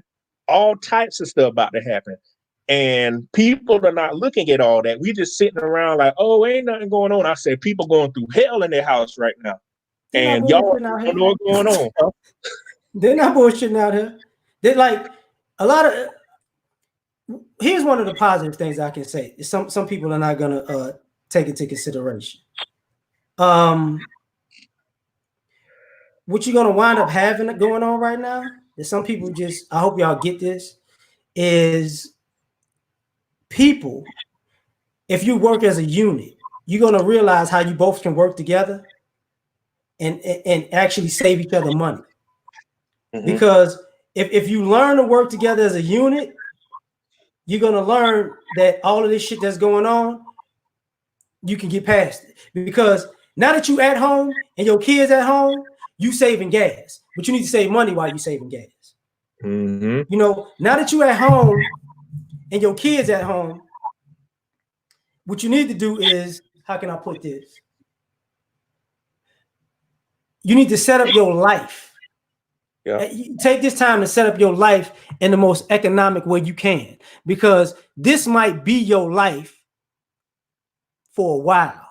And this might be your life because your job might say, like where I'm at, like by my home, they built 2 apartment complexes across the street from each other. They got finished very recently. And I'm thinking about it, and they got finished to the point where, you know how when they build stuff, the front part is finished, but they still trying to, and they let people move in, but they're like off in the back, they still fixing this shit in the back. Yeah, it's like that. So I'm looking at it like there are people there who just got there, like, what the fuck? Like, how am I gonna stay here now? Because these people asking for their rent. The mortgage companies, they're gonna put that on the back end too. But for all you people with homes, this might be a good thing. If you can refinance, if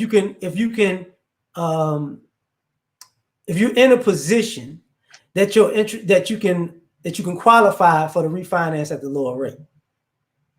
Mm-hmm. You know, this is why, ironically, if people don't realize this tragedy that struck cars, it's like 0% interest. Why? Because they need to sell some shit. Yeah. So sometimes these buying opportunities, they only exist in this time. Mm-hmm. But you might want to look at it like, if you can't get this time, some other shit gonna happen. You better believe it. Exactly. Some other shit gonna happen. You got to be ready for that other shit. A lot of us, you know, I would say this, like, personally, I'm in one of those quote unquote essential things. But here's the thing. I got to think about it like I'm not. Mm-hmm. Because guess what happens? Just because something's essential today don't mean it's essential tomorrow. Mm-hmm. So we got to start thinking about ourselves as we are in society. We're just interchangeable moving parts. Mm-hmm. You got to figure out how to make yourself important in various different ways. We're not what we used to be. You know, I'm seeing people online losing it right now. Yep. That social media influencer. Think about this. More people are at home right now than ever. Yep. And guess what? All the social media influencers, ain't nobody checking for that shit because it lacks a lot of substance. You might laugh a little bit, but you know, how these makeup tutorials looking? How these people who just showing off they fly cars looking right now? You know what I'm saying? This is my lifestyle. Nobody gives a shit. Because now people have really got issues. People really got to eat. But one of the positives that is in this, when you were talking about earlier, now y'all might rethink online college because it's a cheaper than fucking college. If you go, especially if it's out of state, because they might have to open that up nationwide. As long as you can get into the school academically, you can go to the school, but you can go on campus or you can go online. Exactly. This is gonna change a lot of shit. My bad. Well, no, this good. The thing is, the world is about to progress. We got to stand still, and you got to be. It's either you're gonna be on the instance that go backwards or the instance that go forwards. And a lot of people sitting at home now playing around instead of saying, what can I do to move forward? Because the world is never going to be the same once this is over. I don't know. I was thinking this stuff would be over by the summer. I'm like, I don't know by July. Because when we left work, I said, man, y'all know the earliest we probably coming back to work is the first week in June. I don't know, because the spread is so bad right now, South Carolina. I'm like, I don't know, because I know the government, they don't want lawsuits, so they ain't about to bring nobody back. And a lot of companies going to tell people, look, we can save your space. 100 of y'all stay working from home permanently. Like you were saying earlier, they're about to save money. And some people going to like it and some people ain't. But the world is about to move forward. The world now is like in a little tornado. Once it gets where it's going to spin at, you got to be spinning with it, because swag, not having no job skills, bullshitting around, trying to fuck holes every day, like Minister Dapp said, waking up every day ejaculating is not going to get the job done. And I tell people all the time, you can sit here and laugh. Oh, I know this might step on somebody's foot, but it is not white supremacy because things gonna happen the way it is. You got to take responsibility for yourself. Please don't blame it on white supremacy and say, "Oh, I can't get no job. They laid me off." What about the years that you weren't doing nothing? I ask anybody. It is 2020. Tell me, what were you doing since the year 2010? Most people say, fuck some hoes, bought a car, fuck some hoes, bought a car. The chicks say the same thing too. They have no upward movement. And when you say that to people, you cannot get mad. It is real. When I was going to school at South Carolina State, I started school in 2006. I said, okay, well. Oh, hold up. Home of the Bulldogs, right? Yeah, I'm a Bulldog. Yeah, South Carolina State, Orangeburg, South Carolina. If anybody on here, yeah, home of the Bulldogs. And I never forget, we were in the third year of computer science stuff. There were some guys, we only had 1 year left. The guy said, I'm switching the business. I said, we only got 1 year left to do the computer science degree, man. This just ain't for me, man. I'm like, so you gonna quit to do that? That is what we do not need. And a lot of people, I know some people have to switch things because of things happens, but you gotta stay grounded. Somebody said he sound country. We all country, goddamn it. Yeah, he sound country. Yeah, she lives in South Carolina. Yeah, I went to school. I never stayed on campus. I commuted from home. And because, man, I went to some of the cats' rooms on campus. I'm like, man, your room nasty as hell. Then people breaking in your rooms and stuff, man. I'm like, nah, I'm just get my ass home. You just made me think about this. There are people who got. Let me tell y'all the difference between people who are homeowners or business owners and people in apartments right now. And some working people. Mm-hmm. Some people don't have money. A lot of them see this situation lets you know a lot of Americans are one paycheck away from that's it, regardless of race, regardless of education. This shit lets you know people are like one paycheck away from it falling apart. Okay? But I'm gonna tell you what other people have done. Some people, if they're on the low end, they might borrow from their 401k just to get by. If they keep their job, if this really hits them hard. Other people who are homeowners, if they home has value, they're gonna take out of that equity. That's how they gonna take out of that equity.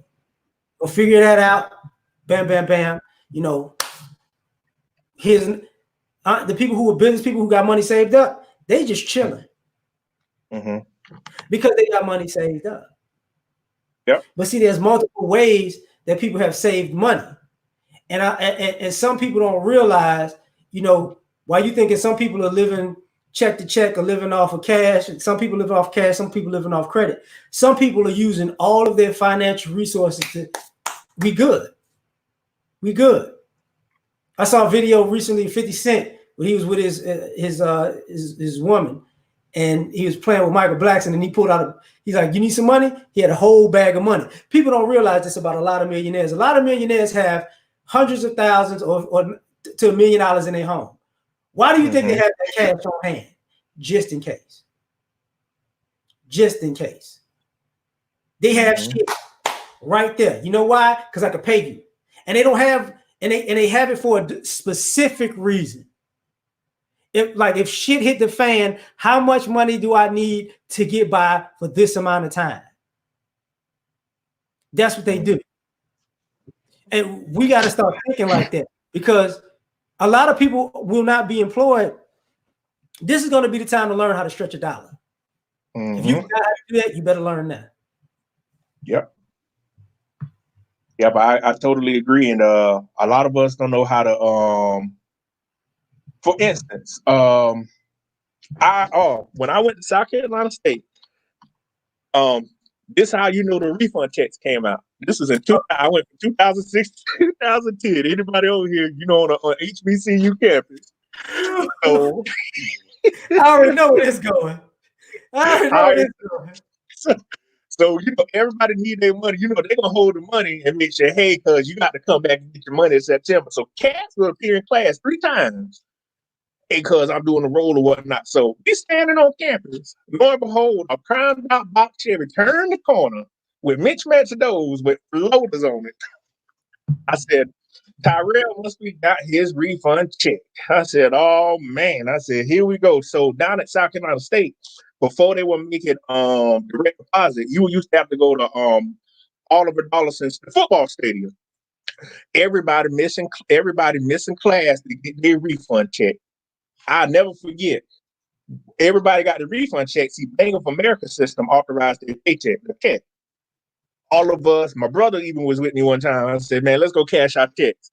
They told us, they said, due to the influx of new students coming in here, we don't have no more money. Because everybody, you know, some people got from $5,000 to $9,000. They got to pay their rent, got to buy this, got to flip birds. You know, they're doing all kinds of stuff. So we know on college campus, especially on the Black one, everything go on. So I tell anybody, if there are people that went to PWI, say, man, I went to HBCU. I said, cuz I went to one for 4 years. I got enough of the experience. I said, I tell anybody, you should go to one. It's a different experience. So you'll like it. I said, when I went there, it's some of the prettiest women in the world there, but a lot of the cats will come to school and get kicked out. And that was the bad part about it, because you got women, because South Carolina State got women. Atlanta is a big, a lot of people came from Atlanta there. A lot of people came from DC, but most people came from like DC, the Mayor DMV area, or Atlanta and Charlotte. And people, when they came to school, like, oh man, we got all these pretty women here. I'm about to get, most of the cats got kicked out of school. And right next to South Carolina State is Claflin. Claflin used to be, they separated by a gate. Yeah, it's a private school with, you know, most of the chicks over there, you know, they wild anyway. But before, you used to just drive on their campus. But Claflin made it tougher to where you could get on their campus. When the last 2010 I graduated, they made it tougher to get on their campus. But the thing about the HBCU, where I work, let me interject for 1 second. For all you people who don't know, the vast majority of HBCUs are across the street from another college. So no matter what city you in, colleges are like. If you're in a normally if you had an HBCU, it's the HBCU over here. It's another college over here. So it's very much so intertwined. Because I tell people this all the time, and I've said this for years. Because I'm sure you know it's probably the same thing when you was in college. There's and a reason I'm saying this is for educational purposes. Don't feel bad if you went to an HBCU. Not at all. Because they have the same books as the white college that's right next to you. Yep. Everybody, because there's always there was when I was there, when I moved from Southern and went to Texas Southern, there's a rental store everywhere that rents books to college students. And you know what? You get the same classes at every college, so they got the same damn books. Mm-hmm. So if you pass the class and you read the books, your education is just like everybody else's. Yep. And a lot of your HBCU professors are just as accredited, if not more so accredited than the ones at these other colleges. Because at Orangeburg, they had the big school. OC Tech produced more nurses in that area because Orangeburg, Calhoun Tech, that's what they would call it. They produced a lot of nurses from that school. The thing is, in South Carolina, the predominantly big schools, people say, well, you ain't came from Clemson, you didn't come from USC Columbia, you didn't come from Presbyterian. I tell those folks, don't matter where you came from. Your degree is A-beta accredited. I still kick ass from Sunday to Monday. That degree don't matter to me. What people don't realize, when you're trying to get a job, that matters to somebody else. But when a company needs somebody, they need a degree that's accredited. The name don't matter no more. And you get people, they get caught up with, I'm wearing my stuff. On the back of my car, I got a South Carolina State tag. I got like a Letterman's jacket. Due to going to do my dissertation, I haven't been able to go to homecoming. But hopefully the coronavirus, I'm able to go this year. But I tell people, you need to go to the school. I tell people, now, if I had a daughter, I'm like, before I throw you to the wolves, because I know about to happen when you go here. So it's about to get turned up here, especially from August to December. I said, it's still summertime. The girls ain't wearing no clothes. When I was in school 14 years ago, I still know they still don't wear no clothes. And I tell people, it's an experience you need to experience. You need to experience financial aid people being buttholes to everybody, to where you need to put money. In South Carolina State, you used to have to put money on your books. Or people, the girls and the dudes would get there and say, hey, because on South Carolina State campus, they had Eugene Suites, they had Turner Hall, and I forgot the other one, might was Delta or something. But they were trying to get assigned a room or whatnot. I tell people, you need to go to a school like that to see how it is. It's fun. It's a different experience. But a lot of people, went to PWIs, I was saying earlier, said, man, I wish I went to HBCU to get that experience. And I tell people you should go. There's nothing wrong with it. So you're telling me if I get a degree from Savannah State University and you got a degree from Georgia Tech, they're going to look down on my degree from Savannah State because you went to Georgia Tech. Some people do, but in the game of life outside of this area, it does not matter where your degree came from. And I try to get Black folks to say, hey, there's nothing wrong with going to, even at South Carolina State, they had a lot of soccer players that were white come to school to get the scholarship, because the white people in Orangeburg, because if you go to school in Orangeburg, you got Columbia is close to Orangeburg. Oh, I forgot, most of the people that went to state were from Charleston down there. They had the geeky accents, Holly Hill, Somerville, and everything. So around that area, eventually, all of the white people started to come to school and say, hey, why not? I can get my 4-year degree from South Carolina State. Exactly. And you started to see more of them pop up on campus. So it's not a bad thing. I hate when people try to say, well, you went to HBCU. Don't matter to me, because I don't matter. Even though I went to HBCU for undergrad, I didn't go for graduate or anything. But in my family, a good bit of us went to HBCU. My brother went to it. My cousin went to it. I had other family members went to it. So I won't let people know what's the difference of me going to South Carolina State and you going to UNC the Tar Heels. You paying $80,000 for a degree, right? I might pay 40 or 50. At the end of the day, if I got the skills and I can do the job, they'll hire me too. But that's what people get messed up in the head. I want to add on to that, and I'm going to say something else real quick about this, because you just touched on it.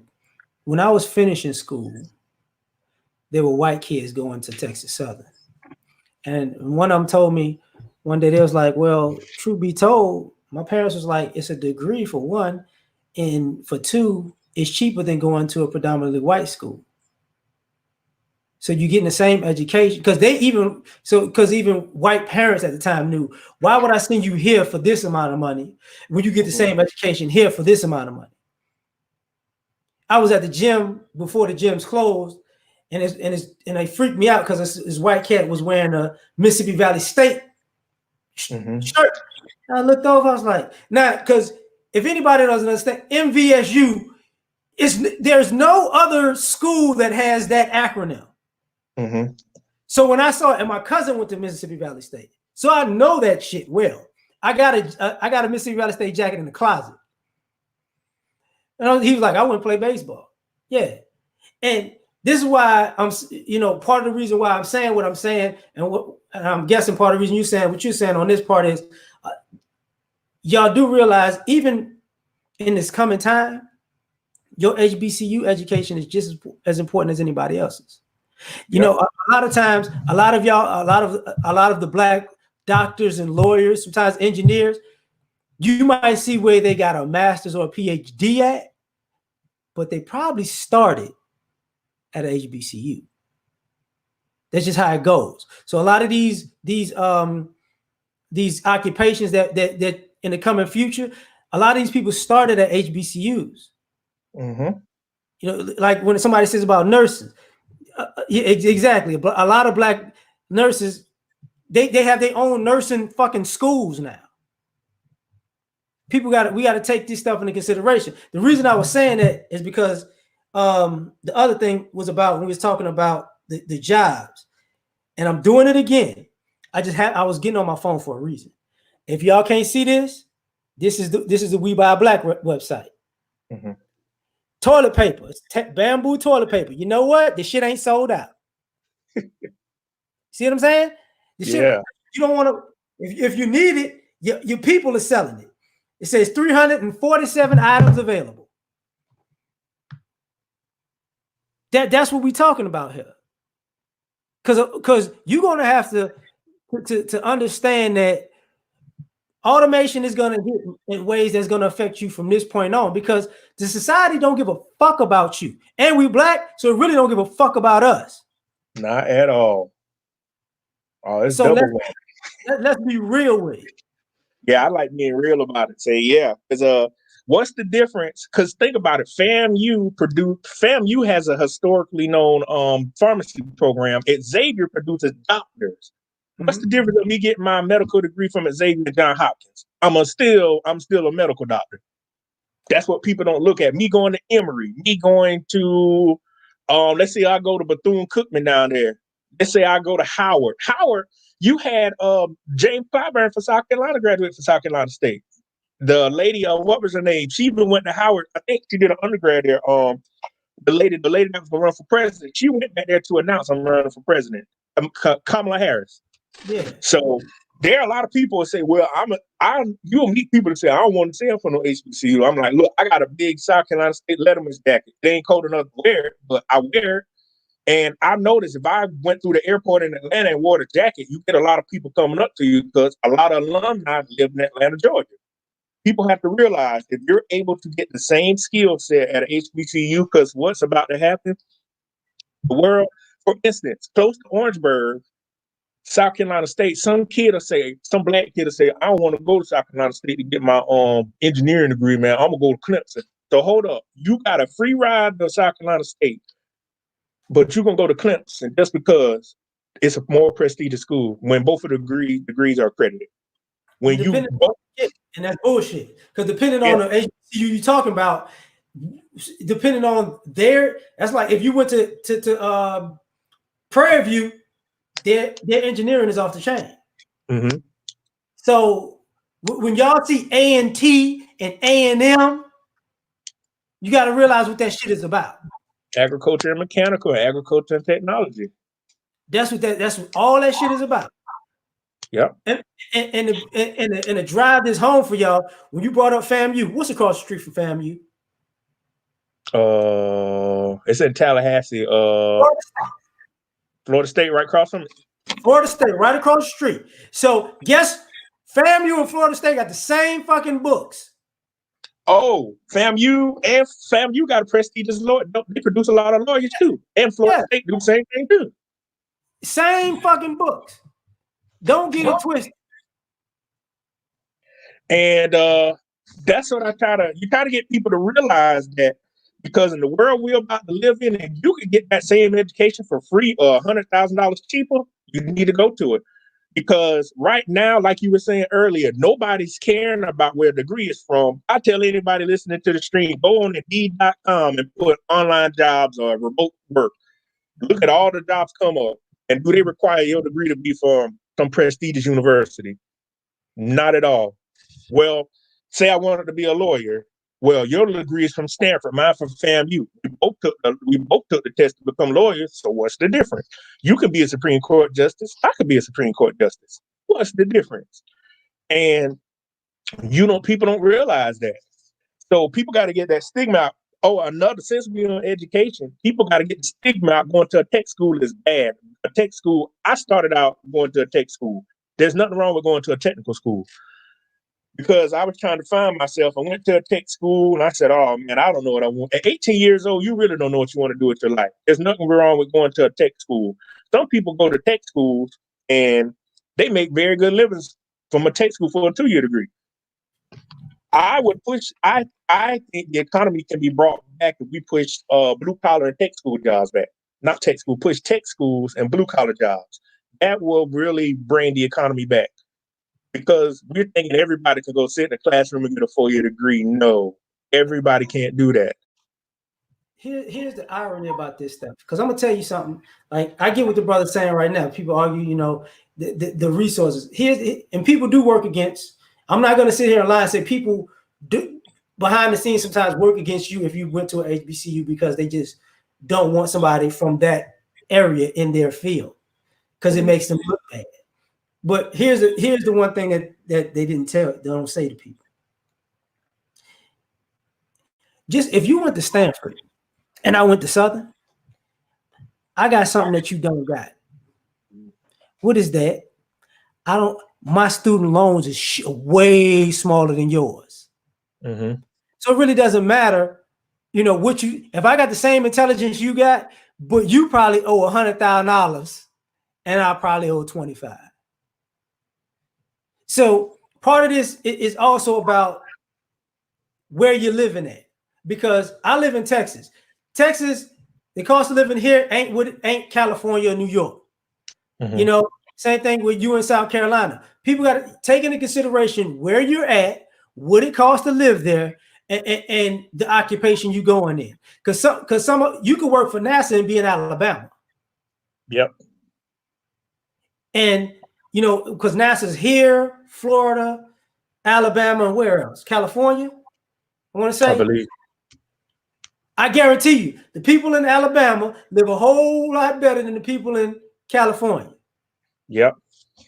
And Florida. Because of the cost of living. We gotta actually prepare for the future and take everything into consideration. Because if we don't, it's not just us. Because some of us feel like we're old, we're grown, we can make it. Mm-hmm. If you got kids, or if you're about to have kids, or you're thinking about having kids in the future, you need to look at this as a preparation exercise for them, because now you got to put them in a proper position. Mm-hmm. Because the society that you coming up in ain't gonna be the society that they come up in. It just ain't. Yep. That's why I'm working hard now. So when I do have kids, that's why I'm working hard now. When I have children, I can give them the attention and give them the resources they need. That's the trade-off I made. I could have had children young or could have had children older.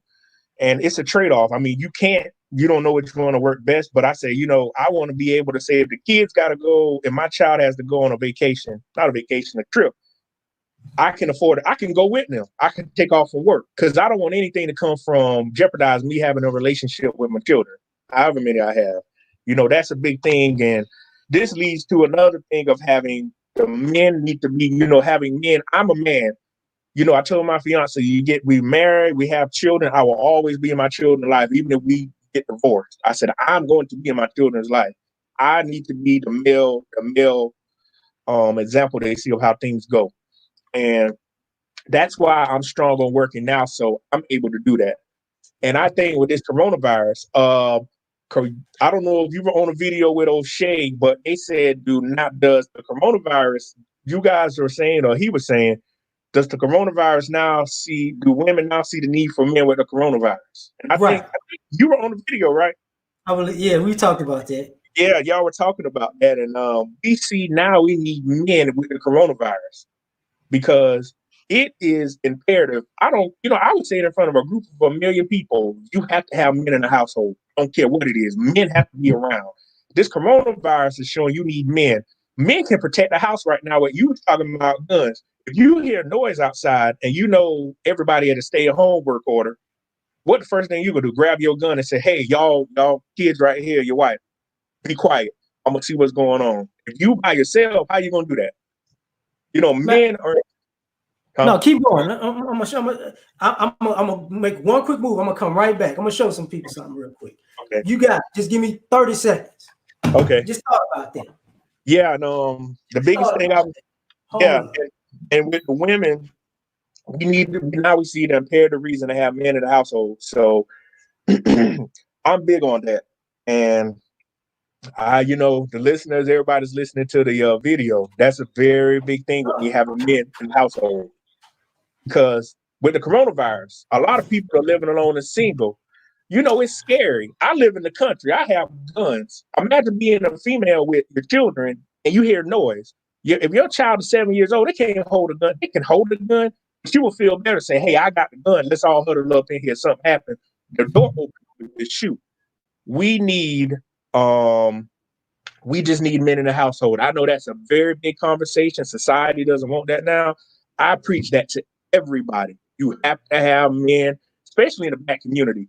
I've been watching the first 48 since I've been working from home. And I'm like, damn, I knew it was bad, but it's getting a little worse. The first 48 show a lot of things. And this is showing how you need men in a household. If there's not a man, you need positive male reinforcement. For instance, if your friend right now sell dope, how he going to show my son sitting at home how to become a man? Not at all. No kind of game plan for life. So the kid, we show kids all the time wearing Jordans and showing your money is popular. It is not the thing, especially down here. I know it's bad everywhere else. Y'all want these kids to look like they're successful, but they're not. Your kid wearing all these $1 million brands, but can't even read or write. I'm sorry. This is when you said that. You see this, folks? I bought this from a coworker. Mm-hmm. The Tonk knife. Mm-hmm. It's handmade. When a brother put up trade school, I literally bought this last week just because I was supporting my fam or whatever. How many brothers you know how to make handmade knives like this? That's a very nice knife. This stuff is the kind of thing that people don't talk about. So this guy knows how to do metal work. See, in a time like right now, you might need somebody like that in your life. Yep. Saying, somebody that's a welder, like sheet metal, work with metal, know how to weld. If a man knows how to weld and how to bend metal, they can pretty much make anything. Exactly. They can do anything. They can make anything possible. I mean, you got men, they take the old hot water heaters and make grills out of them. Mm-hmm. So make grills out of damn those old metal desks. Yeah. And it's the world we're living in, and nobody wants to put that to the forefront about how you need the Black male aspect. A male, what a man that could be the best engineer in the world. He's showing a kid how to work with his hands. That's the dad showing the kid how to work with his hands and how to calculate. Say, hey, you got to bend it here, right here. You got to weld this. You got to calculate this. But those guys are looked over. And I know a good thing that people overlook in one profession. People don't know make a lot of money. The damn trash truck man is making a killing. Tell him again. Trash truck. People used to laugh. The trash always has to be picked up. The trash truck man is like, y'all me sitting at home. My job will never go away. Trash truck man pulling up in that damn pulling up in the truck with the forks that lift it up. Man, they making a killing. Trash. They told you garbage collection cannot stop. All they do is put on latex gloves and throw it in the back. And they probably run it so track. You know, with more people home, there's more trash to collect. They're like, man, we raking a killing. Mm-hmm. So yeah, not even taking it into consideration. Like people don't even. I was out working today, and I was in the neighborhood, and when you said that, when it's normal, maybe 1-2 trash bags out, but now it looks like when it's fucking holidays, you got big ass boxes on top of boxes, and you got trash bag full, and it's stinking from 40 feet away because you got so much stuff in it. These guys working. They ain't tripping on y'all. I see more guys working construction right now. They actually, because the construction workers who help building the roads right now, because you can't really drive on a lot of roads, they getting double, triple time right now. Yeah, they can't stop. They got to meet project deadlines. Like where I live at, you got to take I-20 to get to Columbia, South Carolina. I-20, those guys are working. They cannot stop. That is a major road that comes from Atlanta, Georgia, that goes all the way to Florence, South Carolina. Those guys are out there working because they're making it 3 lanes, certain parts of it. Road projects building bridges are about there. They can't stop building a bridge. So you want them to sit at home? Oh, I saw somebody small engine repairman. This is another thing. The people that cut the grass are not sitting at home. They gotta cut grass. They can't sit at home. Cutting grass, people pick it off. You know, landscaping business make a lot of money. You know, you could go to school for horticulture. And people that own lawn cut business. It's a springtime. People got all them badass kids at home. They can't cut their grass. They willing to dish out $75 right now. And by the way, folks, when you was talking about the other guys talking about trades, fellas, this is a perfect time. See, sometimes you don't necessarily have to have a degree to go to do things. Nope. You might want to look at being a apprentice now. If you got to start from scratch, be an apprentice right now. I'll be right back.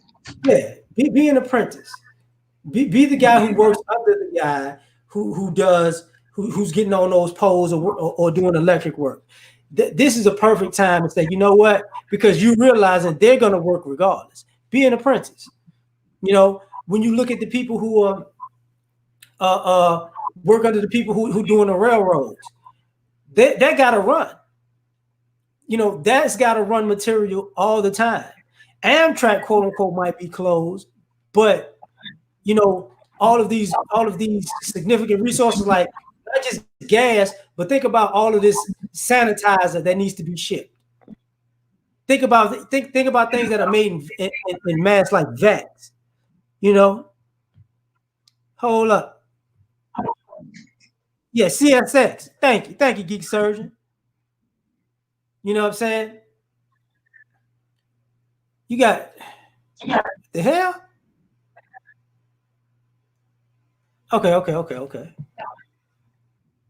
He said, download Black Men Investigative Jobs. You cold-blooded for that. This is where we at now. You know, people look down on farming. This is the perfect time to learn how to farm. But some of y'all don't realize, and here's the funny thing about people, society, and I've said this for years. We don't realize how far we going from things that could profit us. Mm-hmm. I bet y'all don't even know what season it is right now. What you say? I bet the vast majority of us don't even know what season it is right now. I mean, as far as farming goes, a vast majority, we don't know what to plant right now. We don't know what can grow right now, and that's dependent on the region you in. Well, down here they're gonna start planting watermelons and cantaloupes because they got to pick them in the summer. That's one of the big things. Right, but think about the vast majority of Americans. Do the vast majority of Americans know that? Probably not. But down here, if you live in the South, you know that. Oh, down here in the South, that's how you were making money in the summer, picking watermelons and cantaloupes. Exactly. So it's like a lot of y'all, because I got this orange tree in the back, and I was telling a friend of mine, I was like, it really blooms in like the winter. I was like, what? Like it burns the oranges in the summertime. It gets too hot. Yep. best time is like the winter, and it can it can stretch on to the spring. But a lot of people that I've seen recently who own either have their own gardens or have their own trees, they chilling. I remember coming up in the South when the neighbor had a pecan tree. Mm-hmm. And you had pecans and they had pecans. Kumquat trees, orange trees, banana trees. We stopped that one. But see, a time like this is when you need to start looking at stuff like, you know what? I need to start planting shit. Tomatoes grow just like that, y'all. Peppers grow just like that, y'all. Strawberries grow just like that. You go to bed one night, you wake up, God damn, what's out here? This is that time. Because that's the one thing that automation can't stop is food. I guarantee you that. It got to try to make it more efficient, but no, you can't stop food. You got to have it. And yeah, that's a good point you made about food, especially about farming, because they're trying to make farming is more efficient, but you can't really automate it yet. And growing food in your own backyard is it's a good thing to do. I grew up on farming, so I remember I was trying to remember like, oh yeah, you would plant watermelons and cantaloupes, and some people would plant like soy, because in the summer you would plant cotton because you harvest cotton in the fall of the year. A lot of people never saw cotton in real. My cousins from New York said, man, we've never seen cotton. They never held it because you're from up north. Yeah, I can see that. Yeah, and farming, it's just a bunch of things people have to think outside the box and just say, hey, I got to try something different, because the old way is not going to do it. Penny pinching, and because down here they have a flea market, but they sell a lot of fake stuff, so they're eventually about to close it down. That used to be a hustle, but Amazon killed a lot of people's side hustles. Why do I need to go buy fake stuff from you when I can get it straight from Amazon from China myself and sell it myself? You know what? Now that you say that, I'm gonna go back a little bit. For all you people who go into the grocery store and Walmart, have you noticed they have all of these flowers, herbs, and seeds out now? They always been there, really, but they up front, motherfucker, for a reason. Mm-hmm. If you ain't paying attention, you might want to pay attention. Like with all this stuff coming from China, a lot of us, we really don't know as Americans how far we are behind technologically from Asia. They own some other shit right now. Yep. Other shit. And we're like, huh? They own some other shit, yo. Like when you see the thing, like they're in the virtual reality, like real talk, like virtual reality. The shit comes up and all that. The shit y'all see as entertainment at games. They're making museums basically out of virtual reality. You want to see these animals? There you go. Look at them in real time. That's how far behind we are. To the black, I know a lot of black people don't have passports. This is what I recommend you do. Once the coronavirus over, right now, I've been looking at flights to go places. They're cheap as hell. If you got the money now, I hope by December everything is back to normal. Try to go and just fly someplace and see how different things are. Get on a plane and just see how stuff. If you I'm in South Carolina, go to Washington State, go to Idaho. People will say, why do you go visit Idaho? There's bison and land. One of the wealthiest people in the world have land and cattle. Ted Turner owns a lot of land in Idaho and has a lot of bison. In the South, what signifies wealth is land. Okay, I'll say this. They're remaking a lot of things. They cannot remake land. I said that earlier. Buy 1,000 acres to 2,000 acres of land. Man of Tomorrow, if anybody listens to his channel, he is big on that. Telling men how to go get government contracts. People want to get government jobs. This is one aspect I can speak from with the government stuff. You got to get your background in order to get the clearance. There are very good high-paying government jobs. If you don't pay your bills, you're not going to get the clearance and you're not going to get the job. You can't even get certain contracts. There are a lot of black people that are qualified to do a lot of great things, but what's holding them back when they got this stupid charge when they were 20 years old, or they hang around the wrong people right now. And they say, well, it's the white man holding me back. The white man is not holding y'all back. You got to get your background, get your credit report, and look and say, hey, I need a good government job. Where I live at, it's the NSA, Georgia. Fort Gordon is close to where I live. The NSA always recruiting for people. You can get a job in the FBI, the ATF. You can become a GS. A lot of us are not looking at that. You don't have to make mediocre money. The only reason I was going to apply to the DEA or the FBI out of college, the thing about the FBI, they said on the form, once you sign for 5 years, you got to be willing to move anywhere in the world. Yeah. That's the only bad problem. For 5 years, you don't know where you may move. And at that time, this tells you a little dumb how I was. In 2008, the last time I smoked weed, they said it has to be 4 years. I said, damn, I ain't going to get security clearance because I smoked weed in September 2008 and going to college. All of that stuff caught up with me when I had to fill out the SF-86 and they asked all those questions. When's the time you did drugs and everything? They just want you to be honest on the form. But all I had to worry about was smoking weed. I didn't have to worry about credit being all messed up. And there are jobs out there for Black people. You have to just have a good background. Because people told my fiance and I, y'all got to do all that to keep y'all clearance. I ain't doing that. I'm like, well, that's why you're going to stay making $10 an hour. And for y'all who don't know something about government jobs, if you get a government job in one frame of government, you can go to another frame of government at a certain point. Mm-hmm.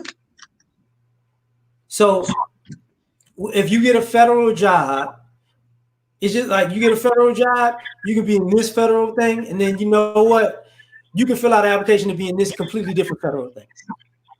Because you've already in the system, they already feel you're responsible enough to handle certain things. And it takes an act of Congress. Right. And what the doctor talking about is one thing. It does. It absolutely does. And a lot of people need to take that into consideration because we're messing certain things up out here. For instance, because what you got? My bad. I want to say what you want to say.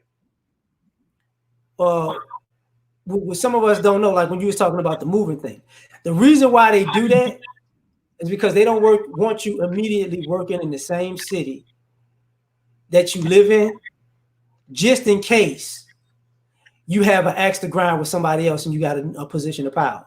You got to work your way back to the city. Mm-hmm.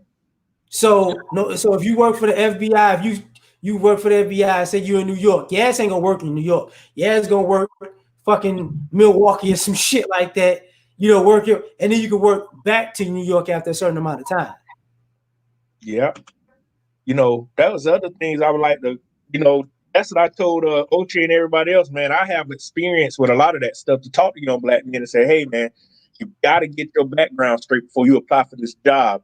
Because anybody that's listening to this video knowing you fill out the SF-86, they say 10 years. 10 years ain't a thing. It's your life. You have to be honest. Mm-hmm. The time you smoke drugs, I say your social security number is going to tell everything about your life. What degrees you got, if you went to school or not. And the thing is, once you have the clearance, depending on what kind you have, if there's 10,000 people applying for a job and there's 500 of y'all got the clearance, the first 500 of y'all get looked at first. And the thing is, it gives you integrity and character with people to say, if you could get a government clearance, I know your back, you can get anything. The background clean. So that should be the least of your worries. When you apply for a job, you want to skip the experience. You want to skip the education and all the other stuff. You want to go to the experience to say, do I have that? You don't want to have to worry about the other stuff, man, when they run my background, man, am I going to get this job or not? And we think what is wrong with being a square, having good credit, being able to go get a loan for anything with this coronavirus? If you got a good credit, if you have a great credit score, at least a halfway decent credit score, you need money. Your bank will loan you money right now like that with the snap of a finger because they need to make some interest. Yeah. Versus a credit card company would say, hey, we'll give you a credit card. But when your credit score like lower than a midget, like Oche would say, lower than a midget in a basement, the joke he was saying, look, you can't get no credit. You get nothing. And black folks will say, well, there's white supremacy, man. They're using credit to discriminate against us. He did it. Tell him again, Tony, get that TWIC card. For all y'all who don't know what that is, that's for the ports, docks, shipping. Oh, I never heard of that. I'm gonna look that up. That's a Tweet new. That's card. That's how you tweet. work in the ports. Okay. And You know what I'm saying? That's all the guys working on.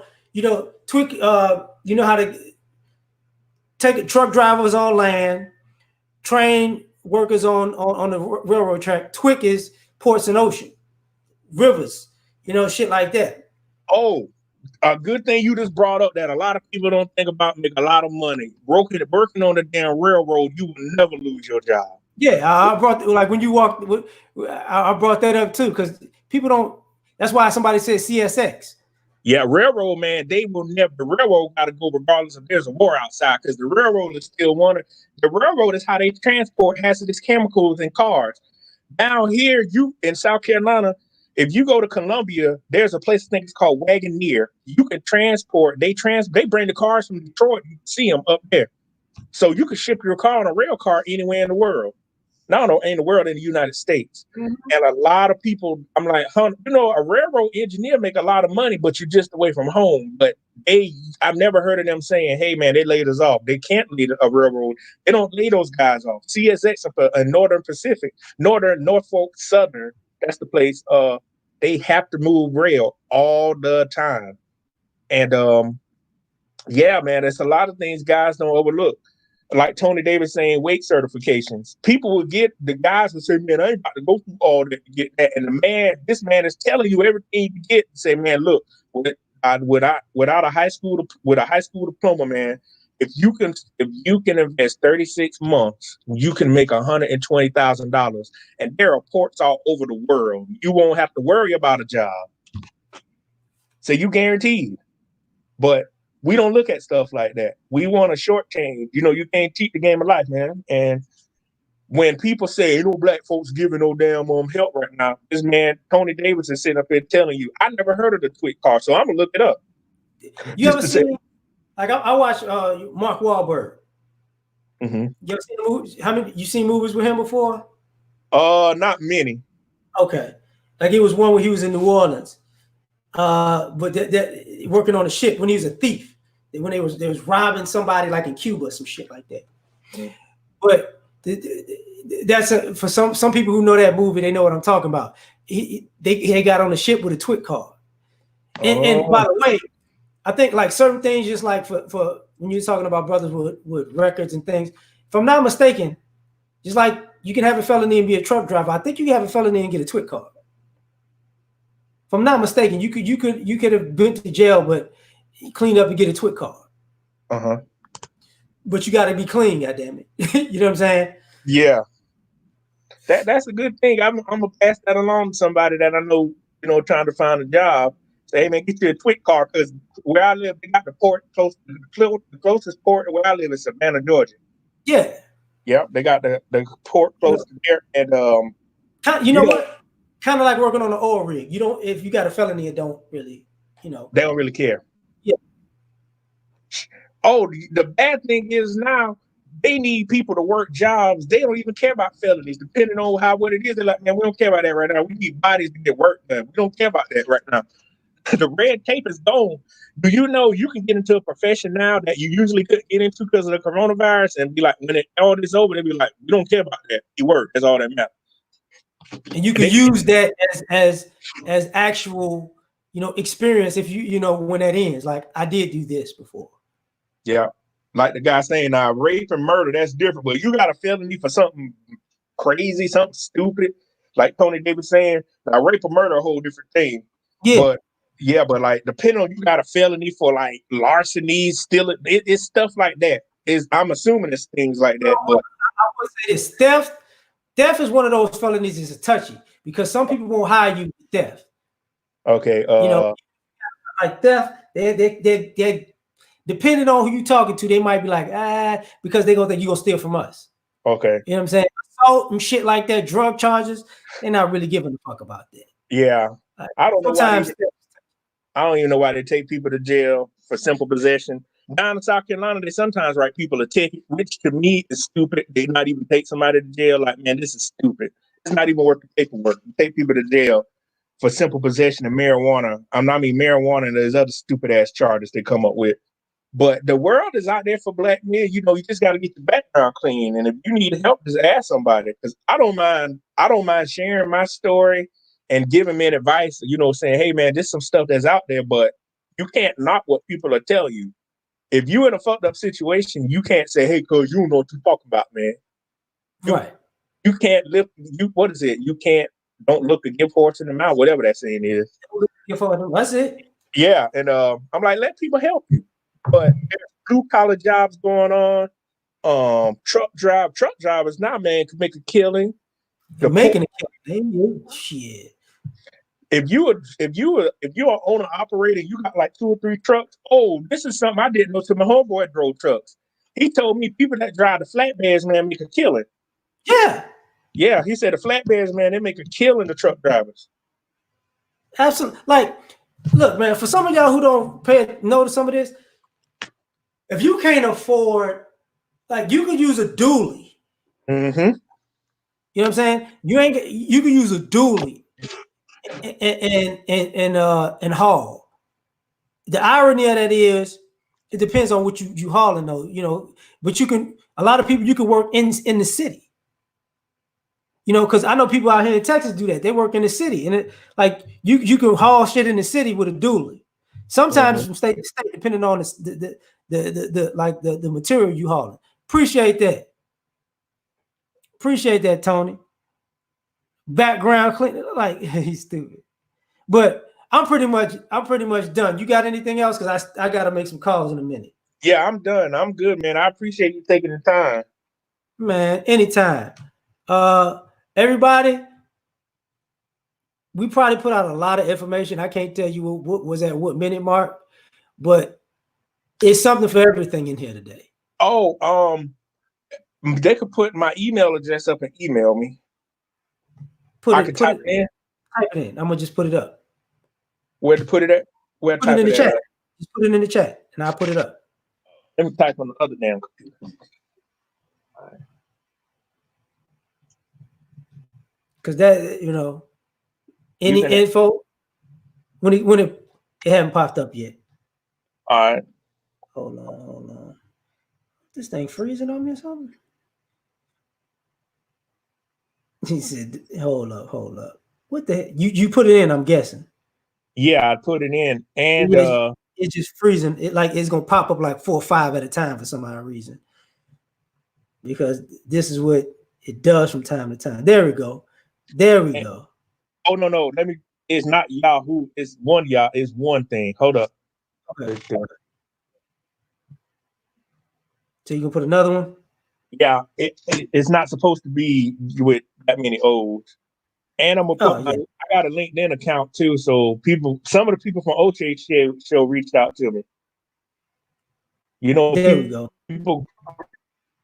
People about validity. I'm like, I couldn't, like Kevin Samuel said, I can show them a receipt and everything, so everything I can back up and say it's factual. Because that's what we gonna do. So because I'm gonna leave it up this way, so when I cut it off, this is gonna be on the whole screen. Yeah, that way they're gonna have email. And my LinkedIn thing is about to pop up my public thing, so you can send me a request. Cool. So everybody, thank y'all for coming out. God bless. Take care of yourselves. Eat right. Take care of y'all damn selves. And good night. Right, thank you again, L.A.R. No problem, man. No problem. Anytime. Peace, everybody.